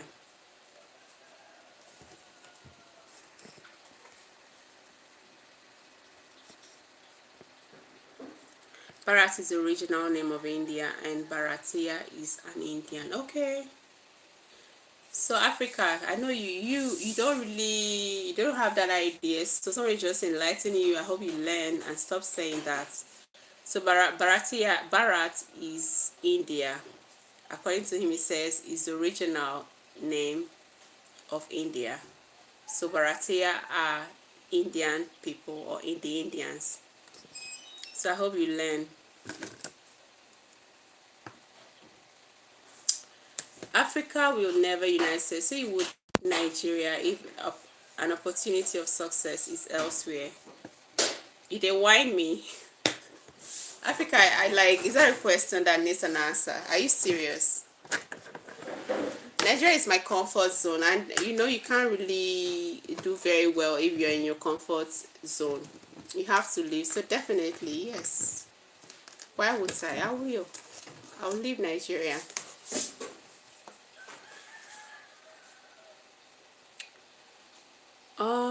Prado says Bharat is India. Okay. Bharatiya is Indian and Bharatakanda is the Indian landmass. Oh my goodness. I'm just learning this. I love you guys. You people teach me so many things. So Bharat is India, Bharatiya is Indian, and Bharatakanda is Indian landmass. That's the local name. Probably who gave the name India to India? Like Nigeria, the name Nigeria was given to the country, to our country by a woman. I learned it was her name was Flora Shaw. So she gave the name Nigeria from the Niger River. So we have this beautiful river called the Niger River. So she coined the name Nigeria from the Niger River. So Bharatiya Prado, can you tell me who gave the name India to your country, India? Who changed the name from Bharat to India? Prado. I'm looking for administration and operations role. Okay. In what industry? What kind of industry are you looking for? And do you have what it takes to come to Nigeria and settle? Because one thing about foreigners, if you want to go to someone's country, you have to have permits, work permits. If you want to like work, you have to have all the paperwork, call it approvals to settle and as well work from the government of that country. So do you have what it takes? All these things requires money. Do you have what it takes to come to Nigeria and then have your resident permits and equally have your work permits? If yes, go ahead. Come to Nigeria. Nigeria is a beautiful place. When you come, you can settle in Lagos, you can settle in Abuja, you can settle in Port Harcourt. But make sure you find yourself among your community. That's the Indian community where you're going, so that they can guide you where to go, where not to go. Do you understand? Because a lot of things happening.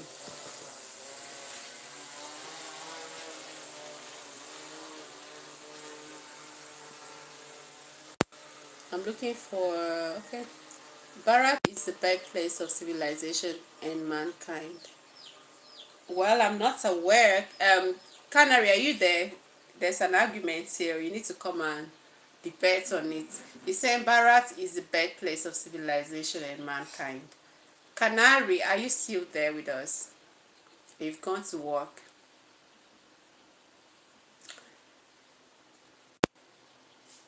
Well, Prado, I don't know. I don't know about that.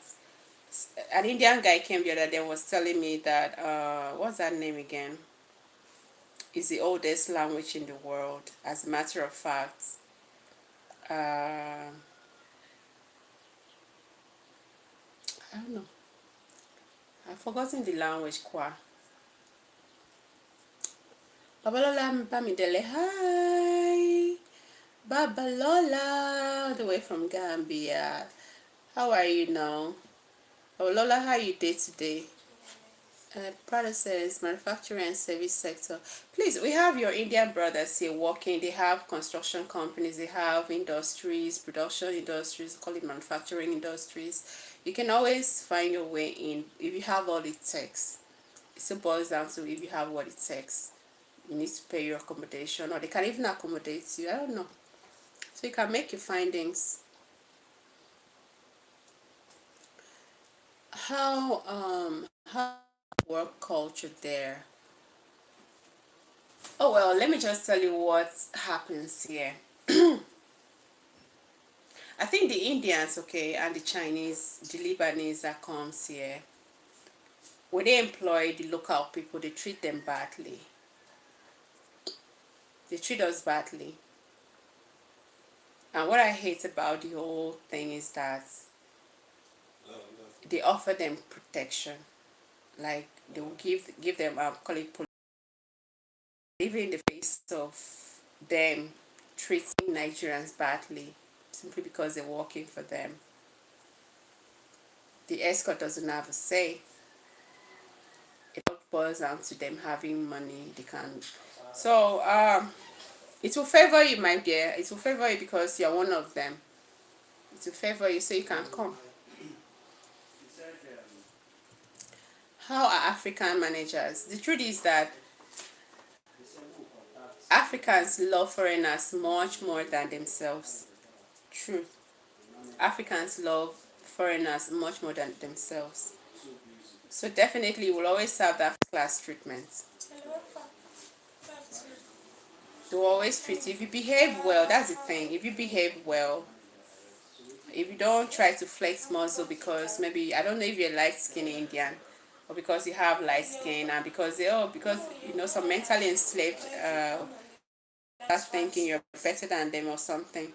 So if you carry yourself well, respect people, definitely they will respect you back. All right.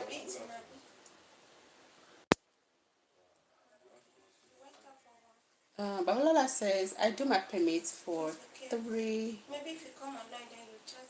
$3,500. Is that dollars? Or is that Dalasi? Is it the Gambian currency? I don't know. Babalola is Dalasi Gambian currency.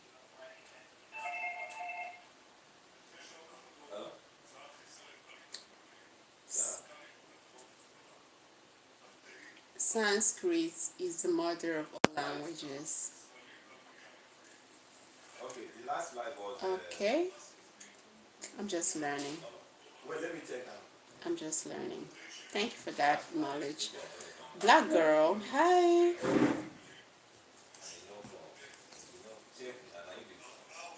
Say, go wash your face. Okay. I should go wash my face to become white, or I should go wash my face to become pink. Which one?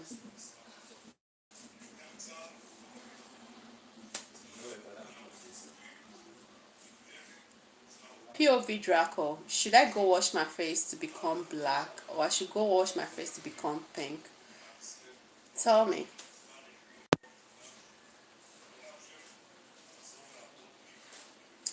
Your father, your mother should have trained you well, and obviously they did not train you well, and I need to school you.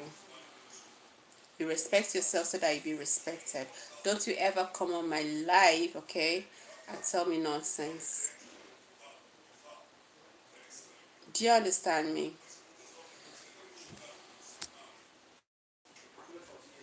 Babalola Bamidele says, I know Christmas is not going well in Nigeria. Who told you that? Why are you saying that, Babalola? Christmas is going very well. It's not yet Christmas. We're already, today is 24th. So we get to have a beautiful Christmas. Good morning, William LA. Thank you so much. Photography for lingerie. Hi, William. How are you? How is LA this morning? Please like and then subscribe to the channel. Like and subscribe to the channel. Like and subscribe, William. I really welcome you. Thank you for tuning in. Babalola says, in Gambia here, Christmas is sour here. Why is it sour? Prado Rock says, how's the quality of life? Yeah, the quality of life is determined by how much money you have, okay?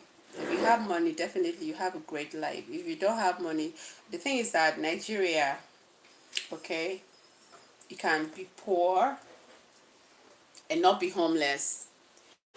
Okay, you can always have an accommodation. That's the most important thing, a roof over your head. So you can still have a house. Like everything is just in call it categorized for different class. Like you can always find your own level of thing. So if you want to live like a rich, balanced life, you fall under the rich people. That means you have money, so you can always have the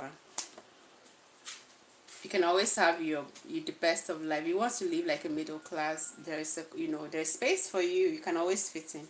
You want to be poor or you're poor, there's space for you to live your life. All of us live and interact. So what you can ask, the quality of life is beautiful. If you have a job, you can always survive. Most importantly, have an income. You can always survive in Nigeria. Actually, if you come to Nigeria, you see how we survive. Like, there's no Nigerian, there's no place we cannot survive. There's no place a Nigerian cannot survive.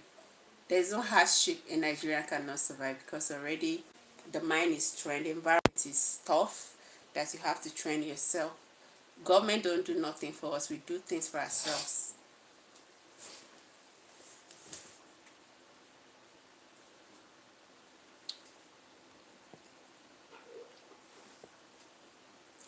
How's the pollution levels and fresh water supply?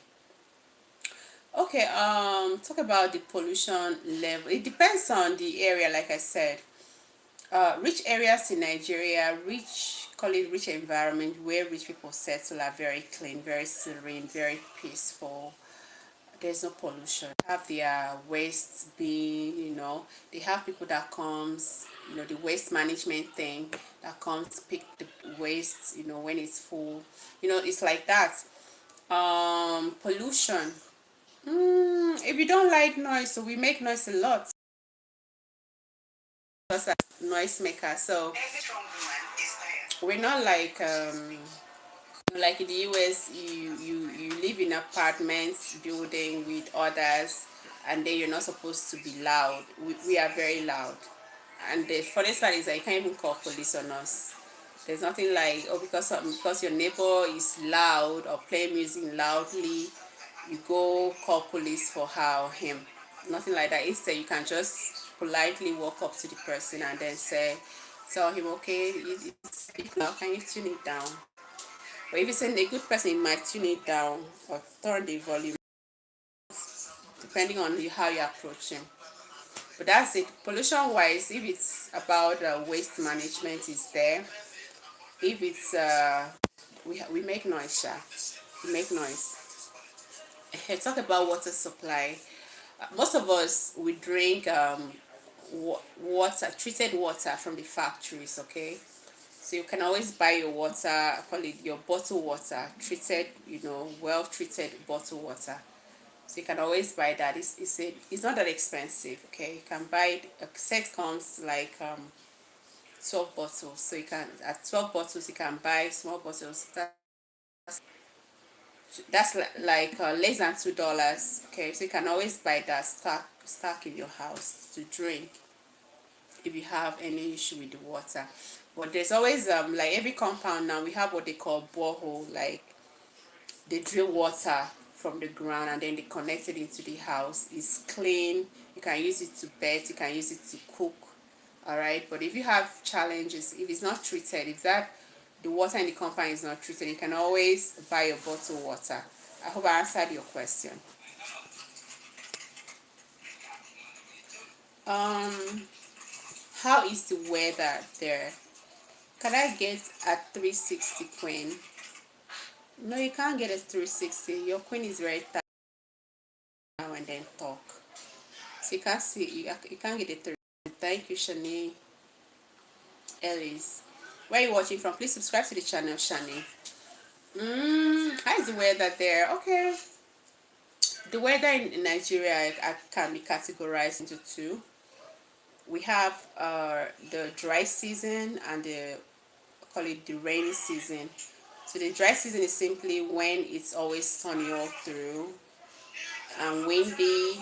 And there's one thing we call Harmattan. About this, like November, December, January, February, we experience and very hot weather.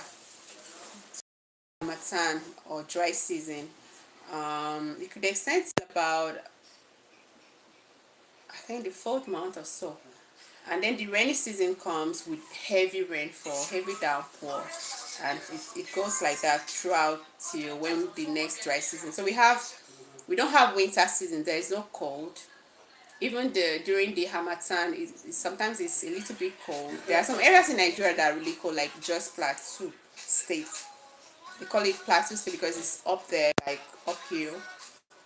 The air is cold, but it's not all over the country. We have just the hot weather and the cold weather. The cold weather comes cold, not in the sense of winter cold, like a rainy cold, right? You can always, it's not that bad, but you can always control it. And the heat period, like now is the heat period, which is the sunny or dry season. No, I've not been to India. I haven't been to India. Chanel is, don't worry about the weather there. Leave her or baby, don't let this guy ruin your day. No, it's ruining my day. India has a lot of similarities with Africa. Alright. Guys, if you're just tuning in, this is Pro Storyline. Make sure you subscribe. Somebody said about Nigeria as a whole. So if you want to know anything about Nigeria, because I'm streaming from Nigeria, I'm a Nigerian based in Nigeria. I've never left my country. I love my country very well. So if you want to know anything about Nigeria, your language? Yes. Your language? It sounds like Ghanaian language. All those are you serious?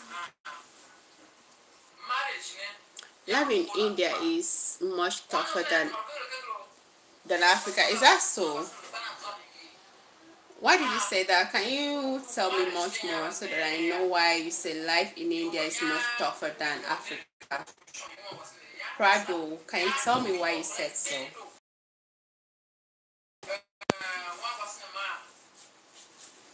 Because some people think Oh, you can reduce it. Because I know of some Nigerians that left here to India. So when you say live in India to Nigerians, so going outside, even if it's to the next, everything is abroad for them anyway. So if you say that life in India is much more tougher than it is in Africa, let me know why you said so. Because I know a couple of Nigerians that have traveled, looking for greener pastures, and they reside in India. They come to your country, and some of them are making it. I don't know how they're making it. So if you say if you're an Indian, an indigene, a national of India, telling me that life is tougher in India than it is in Africa, I would like to know why you said so, because I know of Africans that come to India to make a living.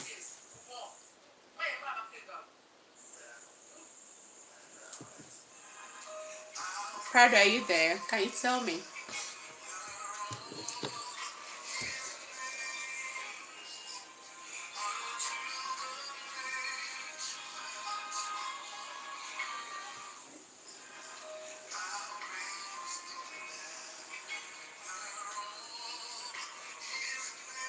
Well, I don't know. Like in Nigeria, I don't know. Life in Africa. I don't know. Wilonsky Kuta. Hi. Welcome to the channel. Please subscribe. How are you? Where are you watching from? Can I know where you're watching from? Tell me where you're watching from. Well, good. Hey, how are you? Please, you're welcome. Like the live. Come on now, like the live. Welonsky, like the live. And subscribe to the channel. Let me know where you guys are watching from. Comment Vatu. Mon Vatu. Oh God. My French sense is gone. I don't have a knowledge of French anymore.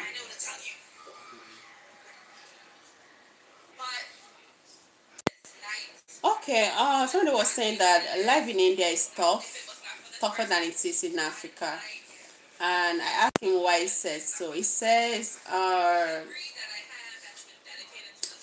Indian cities are among the most expensive in the world, but the quality of life is pathetic. Okay. I think equally, some cities in Africa is very expensive. Like Abuja, where I reside, okay, is expensive too. But the thing is that if you in Africa, okay, in Africa, you can always find where to fit in yourself depending on your class. If you're a rich person, there's a class of, call it a community for you, a place you can stay. There is, if you go, oh, who is this mother? Masood. Africa is not poor, okay? You're so foolish and so limited in thinking. Why would you say Africa, poor country Africa? Nigeria is not poor. Go and read your books. I shouldn't block you. I'm going to school you. I'm not going to block you, but I'm going to school you. You are limited. You don't have sense. Your sense is gone. It's not in your head. You don't have brain in your head. You have water in your skull. No, nothing. You're so limited and secluded in one environment and think far. You can't see far. You need to go read your history book. You need to go read your books. You need to go watch call it videos on Nigeria, and then come back and tell me if Nigeria is poor. I don't even know where you're from. I'm not gonna block you. I'm gonna school you. Nigeria is not poor.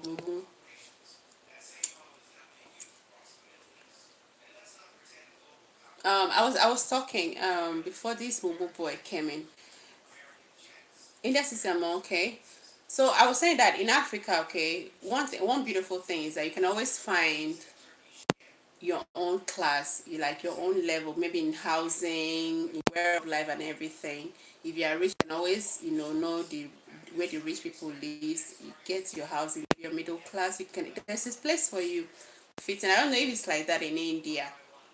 Because equally, Like Abuja, where I stay, is very expensive, but because I can afford a very expensive lifestyle, or call it expensive lifestyle, I know where to settle. I settle in the suburb, not inside town, like the urban area. I settle in the suburb, which is not too far from the town. It's like 20 minutes drive. Okay, 20 minutes drive to the town. And it's a little bit, less expensive than, stay in the town. As a matter of fact, most people in Abuja don't even stay in the town because it's so expensive. The housing, the rent is so expensive. You have to like pay millions of naira to secure a rent or secure a house. So it's so expensive. You can always find your own level in everything in Africa. I don't know if that's the same in India.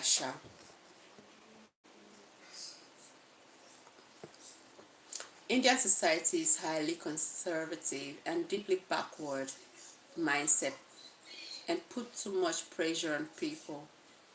I get, I get, I understand. I watched some of the lifestyle, some of the cultural thing on. What Masu says, I look poor. Well, to your eyes, right? That's fine. But I may be richer than you, not knowing you. Some of you, you think what? You're not rich in thinking. That's number one. And I'm richer than you in thinking. I'm farther than you in thinking. What you have in your head is water, not bread. That's why you're limited. That's why you think somebody is poor. That's why you think somebody's country is poor. Bacteria. Your mama is a bacteria. And your papa gave your mama bacteria. She gave birth to fungi, which is you. I'm blocking you. Just go and read your books, Masood. Go and read your books because you sound like a child. And I know you're a child. Let me just block you.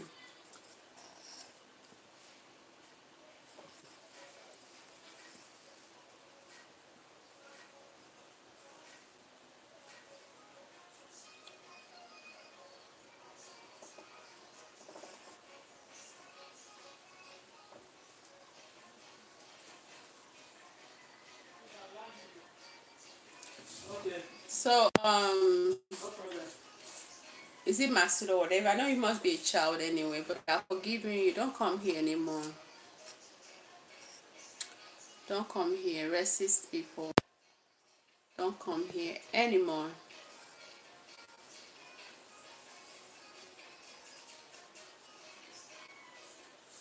So guys, welcome to the channel. Make sure you subscribe, share, and like. Like.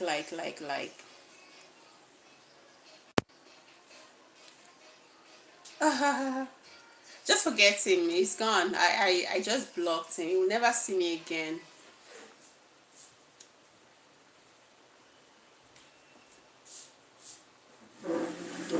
Forget him. It's very point thinking. That's what most of them carry in their. They carry water. They don't have brains. All these races, they don't have brain. Like they don't have brain thinking. Fact, they don't. They have water in their heads. Brain is too far from them. Knowledge is very far away from them. Have you tested Indian food? No. Which one is the popular Indian food? I don't know any food, any Indian food. I haven't. Okay, maybe basmati rice. I have tested basmati rice.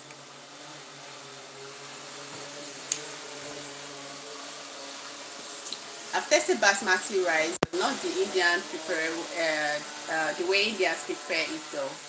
But I've eaten basmati rice that is from India. I cooked it like call it fried rice, in form of fried rice, and I don't know, Nigerian fried rice. So you can look it up how Nigerian fried rice looks like. Um, is Masu still here?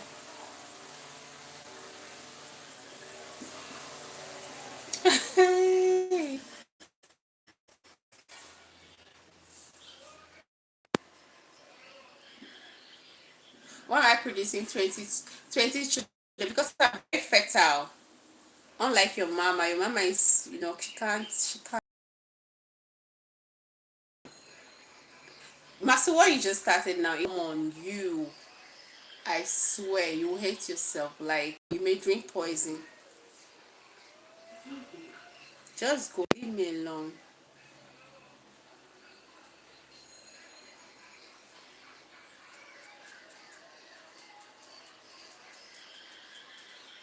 I'll block you again. Don't come here again, Masood. I'm going to block you again. I don't need you on my live stream. Did you hear me? Your mother failed and your father failed. Definitely. It's showing your character. You don't have respect for people. And all you do is to style people with insults. And I'm the least person you can insult. I have thick skin. If anything, I will insult you back. And it will get into you. I have thick skin. Ask about Nigeria. We don't carry last. Masood, that's for you. Ask about Nigerians. We don't carry last. So whatever you're going to throw at me now, I'm going to throw double. I don't think you will like it. Just leave me. Bye.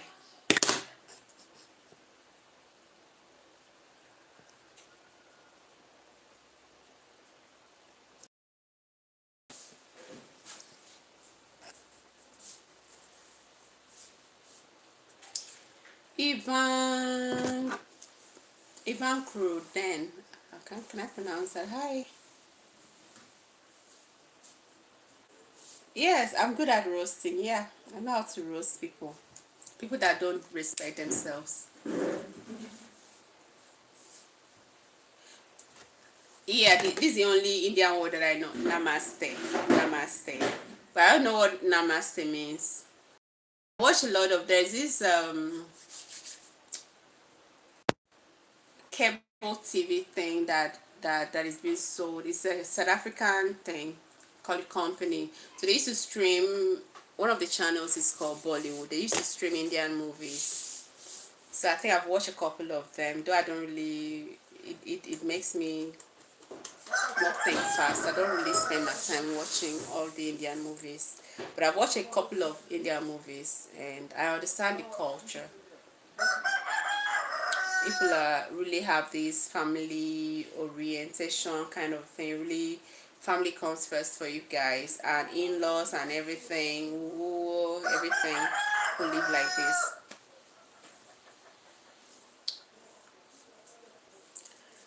Do you know how Indian? Okay.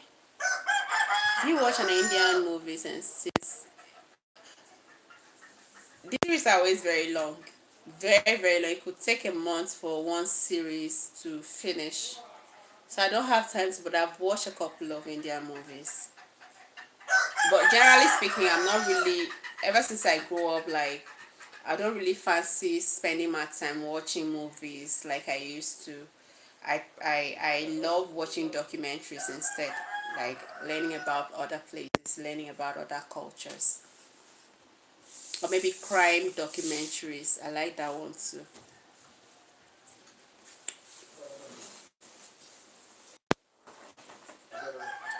We have almost 20 official recognized. We have almost 20 officially recognized languages and thousands of minor ones.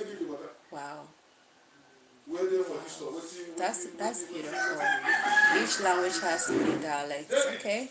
Which Indian movie and series have you seen?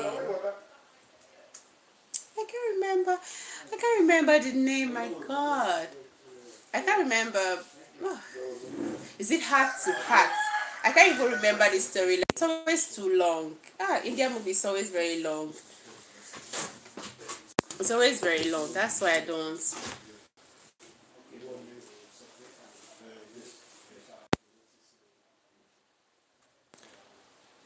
So this guy just changed. Like, if I block you, this is the third one. You just, my house is mud, but this is. Does this look like a mud house? I say you're foolish. You're limited in thinking, and the environment is just, everything is just revolves around the environment. Masood, you're a stupid boy. You have water in your brain, and wisdom is far from you. That's it. You don't. Your parents failed you. I don't even think you've been to school. Go to school. I guess you're a child. I'm not gonna show a fool my home, so that we won't be foolish in return. You're a foolish person. I can't show you my home. I don't want to share foolishness with you.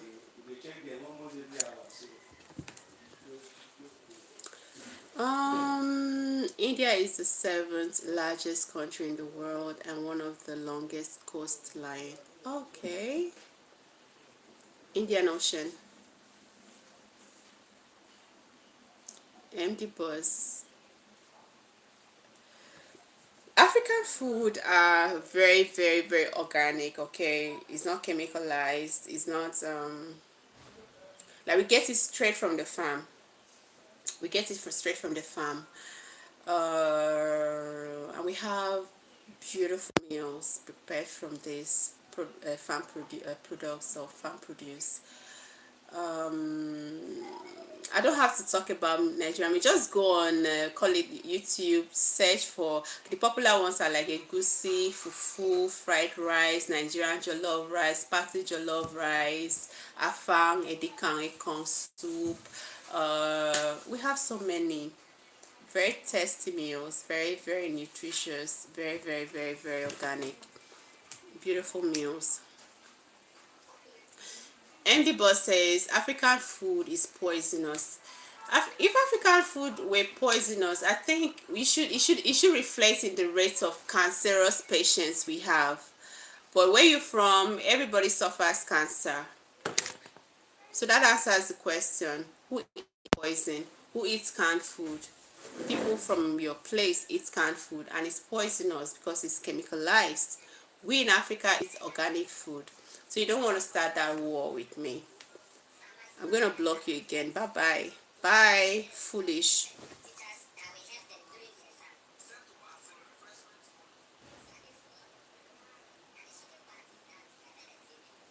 So Nigerian people are always broken with family. You don't know anything. I say you have water in your head. So I'm going to block you.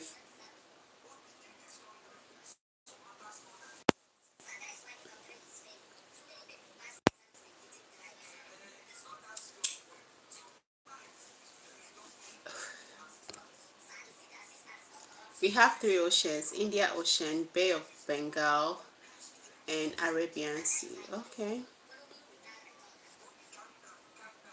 Do you eat more of vegetables or meat in your life? I eat both. Like, I love meat. I can't do without it. I love meat. I love vegetable as well. So I eat both. I don't eat one thing. I'm not a vegetarian. I love meat. An average Nigeria dies for meat. We love meat. We love meat very well. Chicken. Some of us red meat. But they told us, I don't know how true that is, red meat is not good for health. So some people go for the white, that's like chicken, turkey, and the rest. So I love meat. I love vegetables.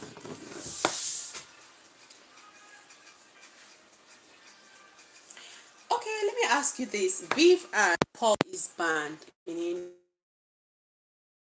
I saw some video clips where, it's like people worship cow. Is it true?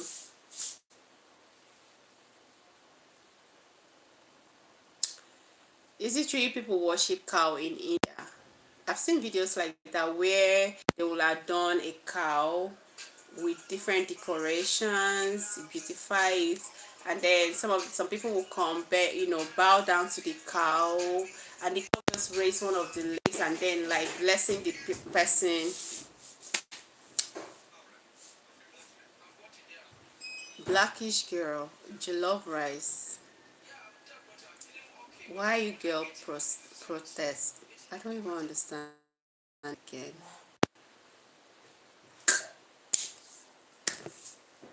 Masood, you're after me like you're the weapon fashion against me this afternoon. I'm going to cast and bind you right now. I'm not gonna block you again. It's like this is the fourth account you're using to, you want to insult someone, I'm not gonna give you room to insult, but I'm gonna scold you. In Nigeria, we don't carry last. We don't have poisonous food. I ask you, if you say we in Africa have poisonous food, you should have reflected at the rate of cancerous patients we have. But since we don't have poisonous food, the people that eat more of poisonous food, you can't, you know, the rate of cancer is telling on them. You can't hack my channel. I rebuke in the name of Jesus Christ. You cannot hack my channel. You bluffing. I'm blocking you, fool. Coconut head.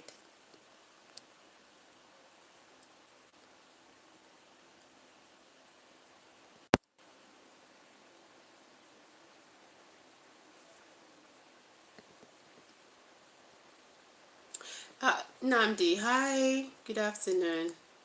How are you? I'm doing okay. How are you? Okay. In India, we consider the cow as our mother because it gives us milk. All right. So does that mean you guys should worship it? Because over here too, like in northern Nigeria, the cow give us milk as well, but we don't worship the cow. So does that translate to you guys worshiping it, or is it like a cultural thing, or I don't know? Is it part of the Hindu practice? Pardon, is it part of the cow worshipping? Is it part of the Hindu practice? We call cow as kumata. Okay.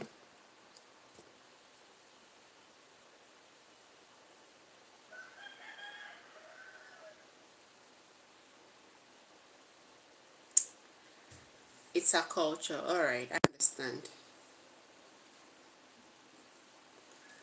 I understand.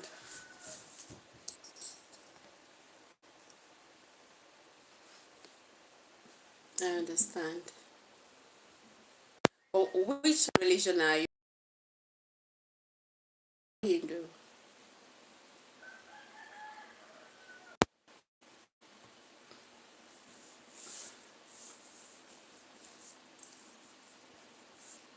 Temples have goshalas where cows and buffaloes are brought up and protected from slaughter. Yeah, I know.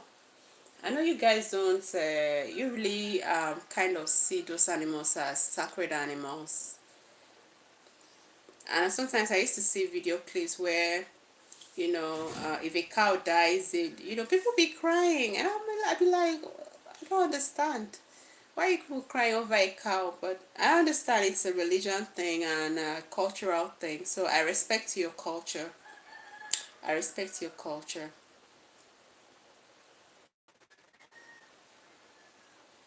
Thank you, KHN. KHN, have you seen that weapon form against me this afternoon? The guy keep coming up every now and then. Well, I know it's a child from his behavior. I think it's a teenager. He said he wants to hack my accounts. You should try it.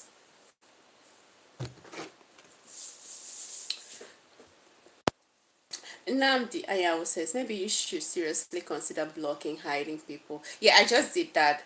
That's the fifth account he's using today. Like within 10 minutes, he's been using like 5 accounts.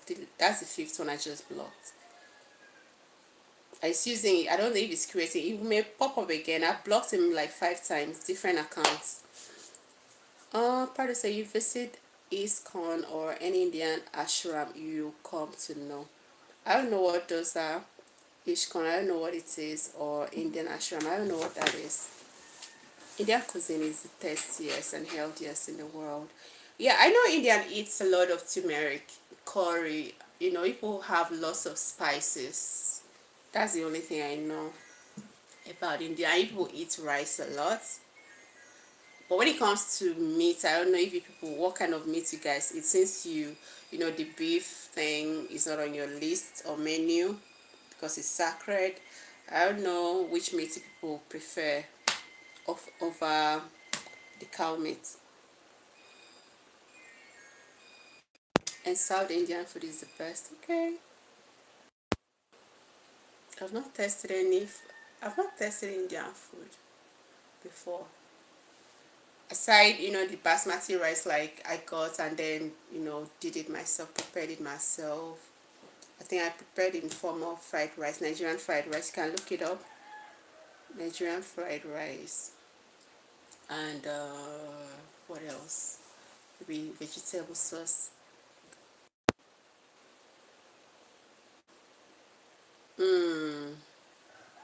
There are a lot of Indians who are pure vegetarians. I see because cow meat is just like the common meat for everybody. But if you tend to worship cow, that means you should only worship. You shouldn't even eat any meat then. People don't eat pork, right? So, prior to just asking you a question, now I'm just asking you, what's the most common tasty food in India?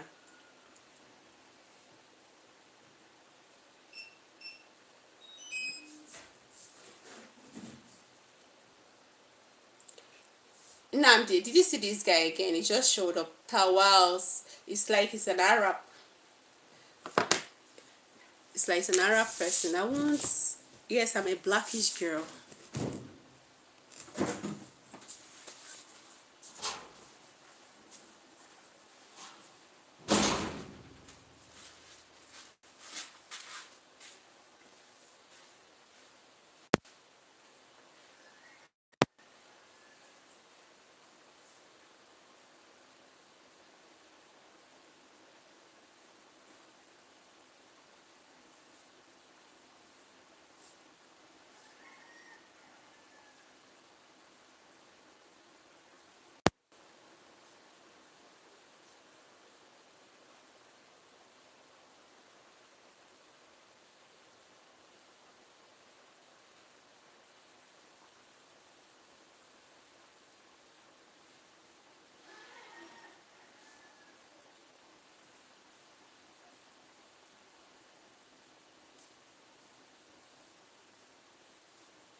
Whew. Sorry, guys. Uh, I don't mind him. If he were in my presence, I'll be flogging, slapping the hell out of his ear. We are done flying. We are duration 24 minutes. All these things you're mentioning, pickles.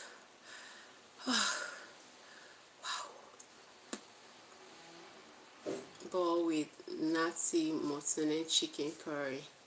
non-veg chops, tando. We have these Indian restaurants in Jabi. There's this place they call Jabi Lake Mall in Abuja. So they have different, call it restaurants, Indian restaurants, I think Lebanese and the rest are there, foreign restaurants, even Chinese. I may try one of these, your meal. I should just take notes of one. Then I tried one. I love the one that goes with rice. Don't end up paying for something I wouldn't like. Okay. You have beautiful meals. And our Indian meals are Kushi, hi. Chodri, hi. You're welcome to the channel. Sebastian Ati, hi. Sebastian, you're welcome to the channel. Please subscribe to the channel. Subscribe, guys.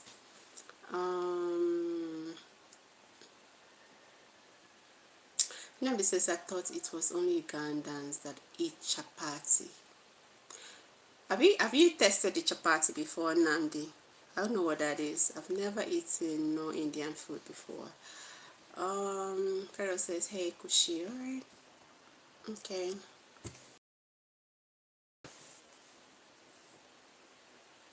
Who is this weapon of mass destruction fashioned against Jesus? Tawa. You need to take a deep breath. I think you need to go have a nap. Go and sleep. Just go and sleep so that you don't run temperature because of me. Tawa Masood. Just go sleep so that you don't run temperature because of me. Be careful what you wish for.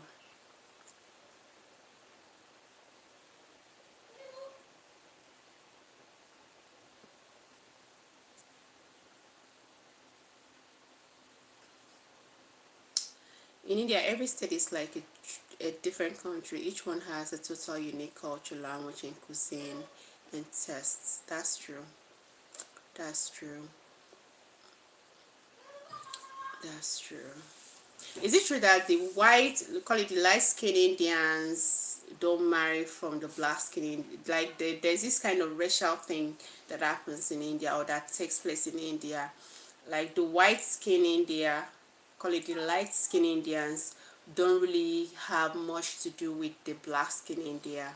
There's some form of skin, or is it racial? It's not racial. Is it? People are not white. You're brown skin. That's not white. People are not white. I'll call you brown skin. This form of kind of call it racial or tribal segregation against the black skin Indians. So Prado, can you shed more light on that? Is there anything like some form of segregation that exists between the Indians because of their different skin tone? Different skin tone.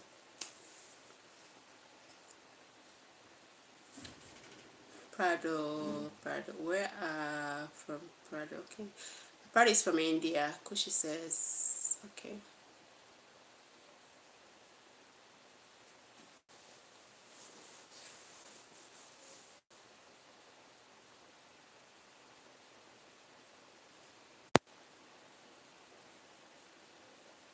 Kushi, you speak English so that I can read your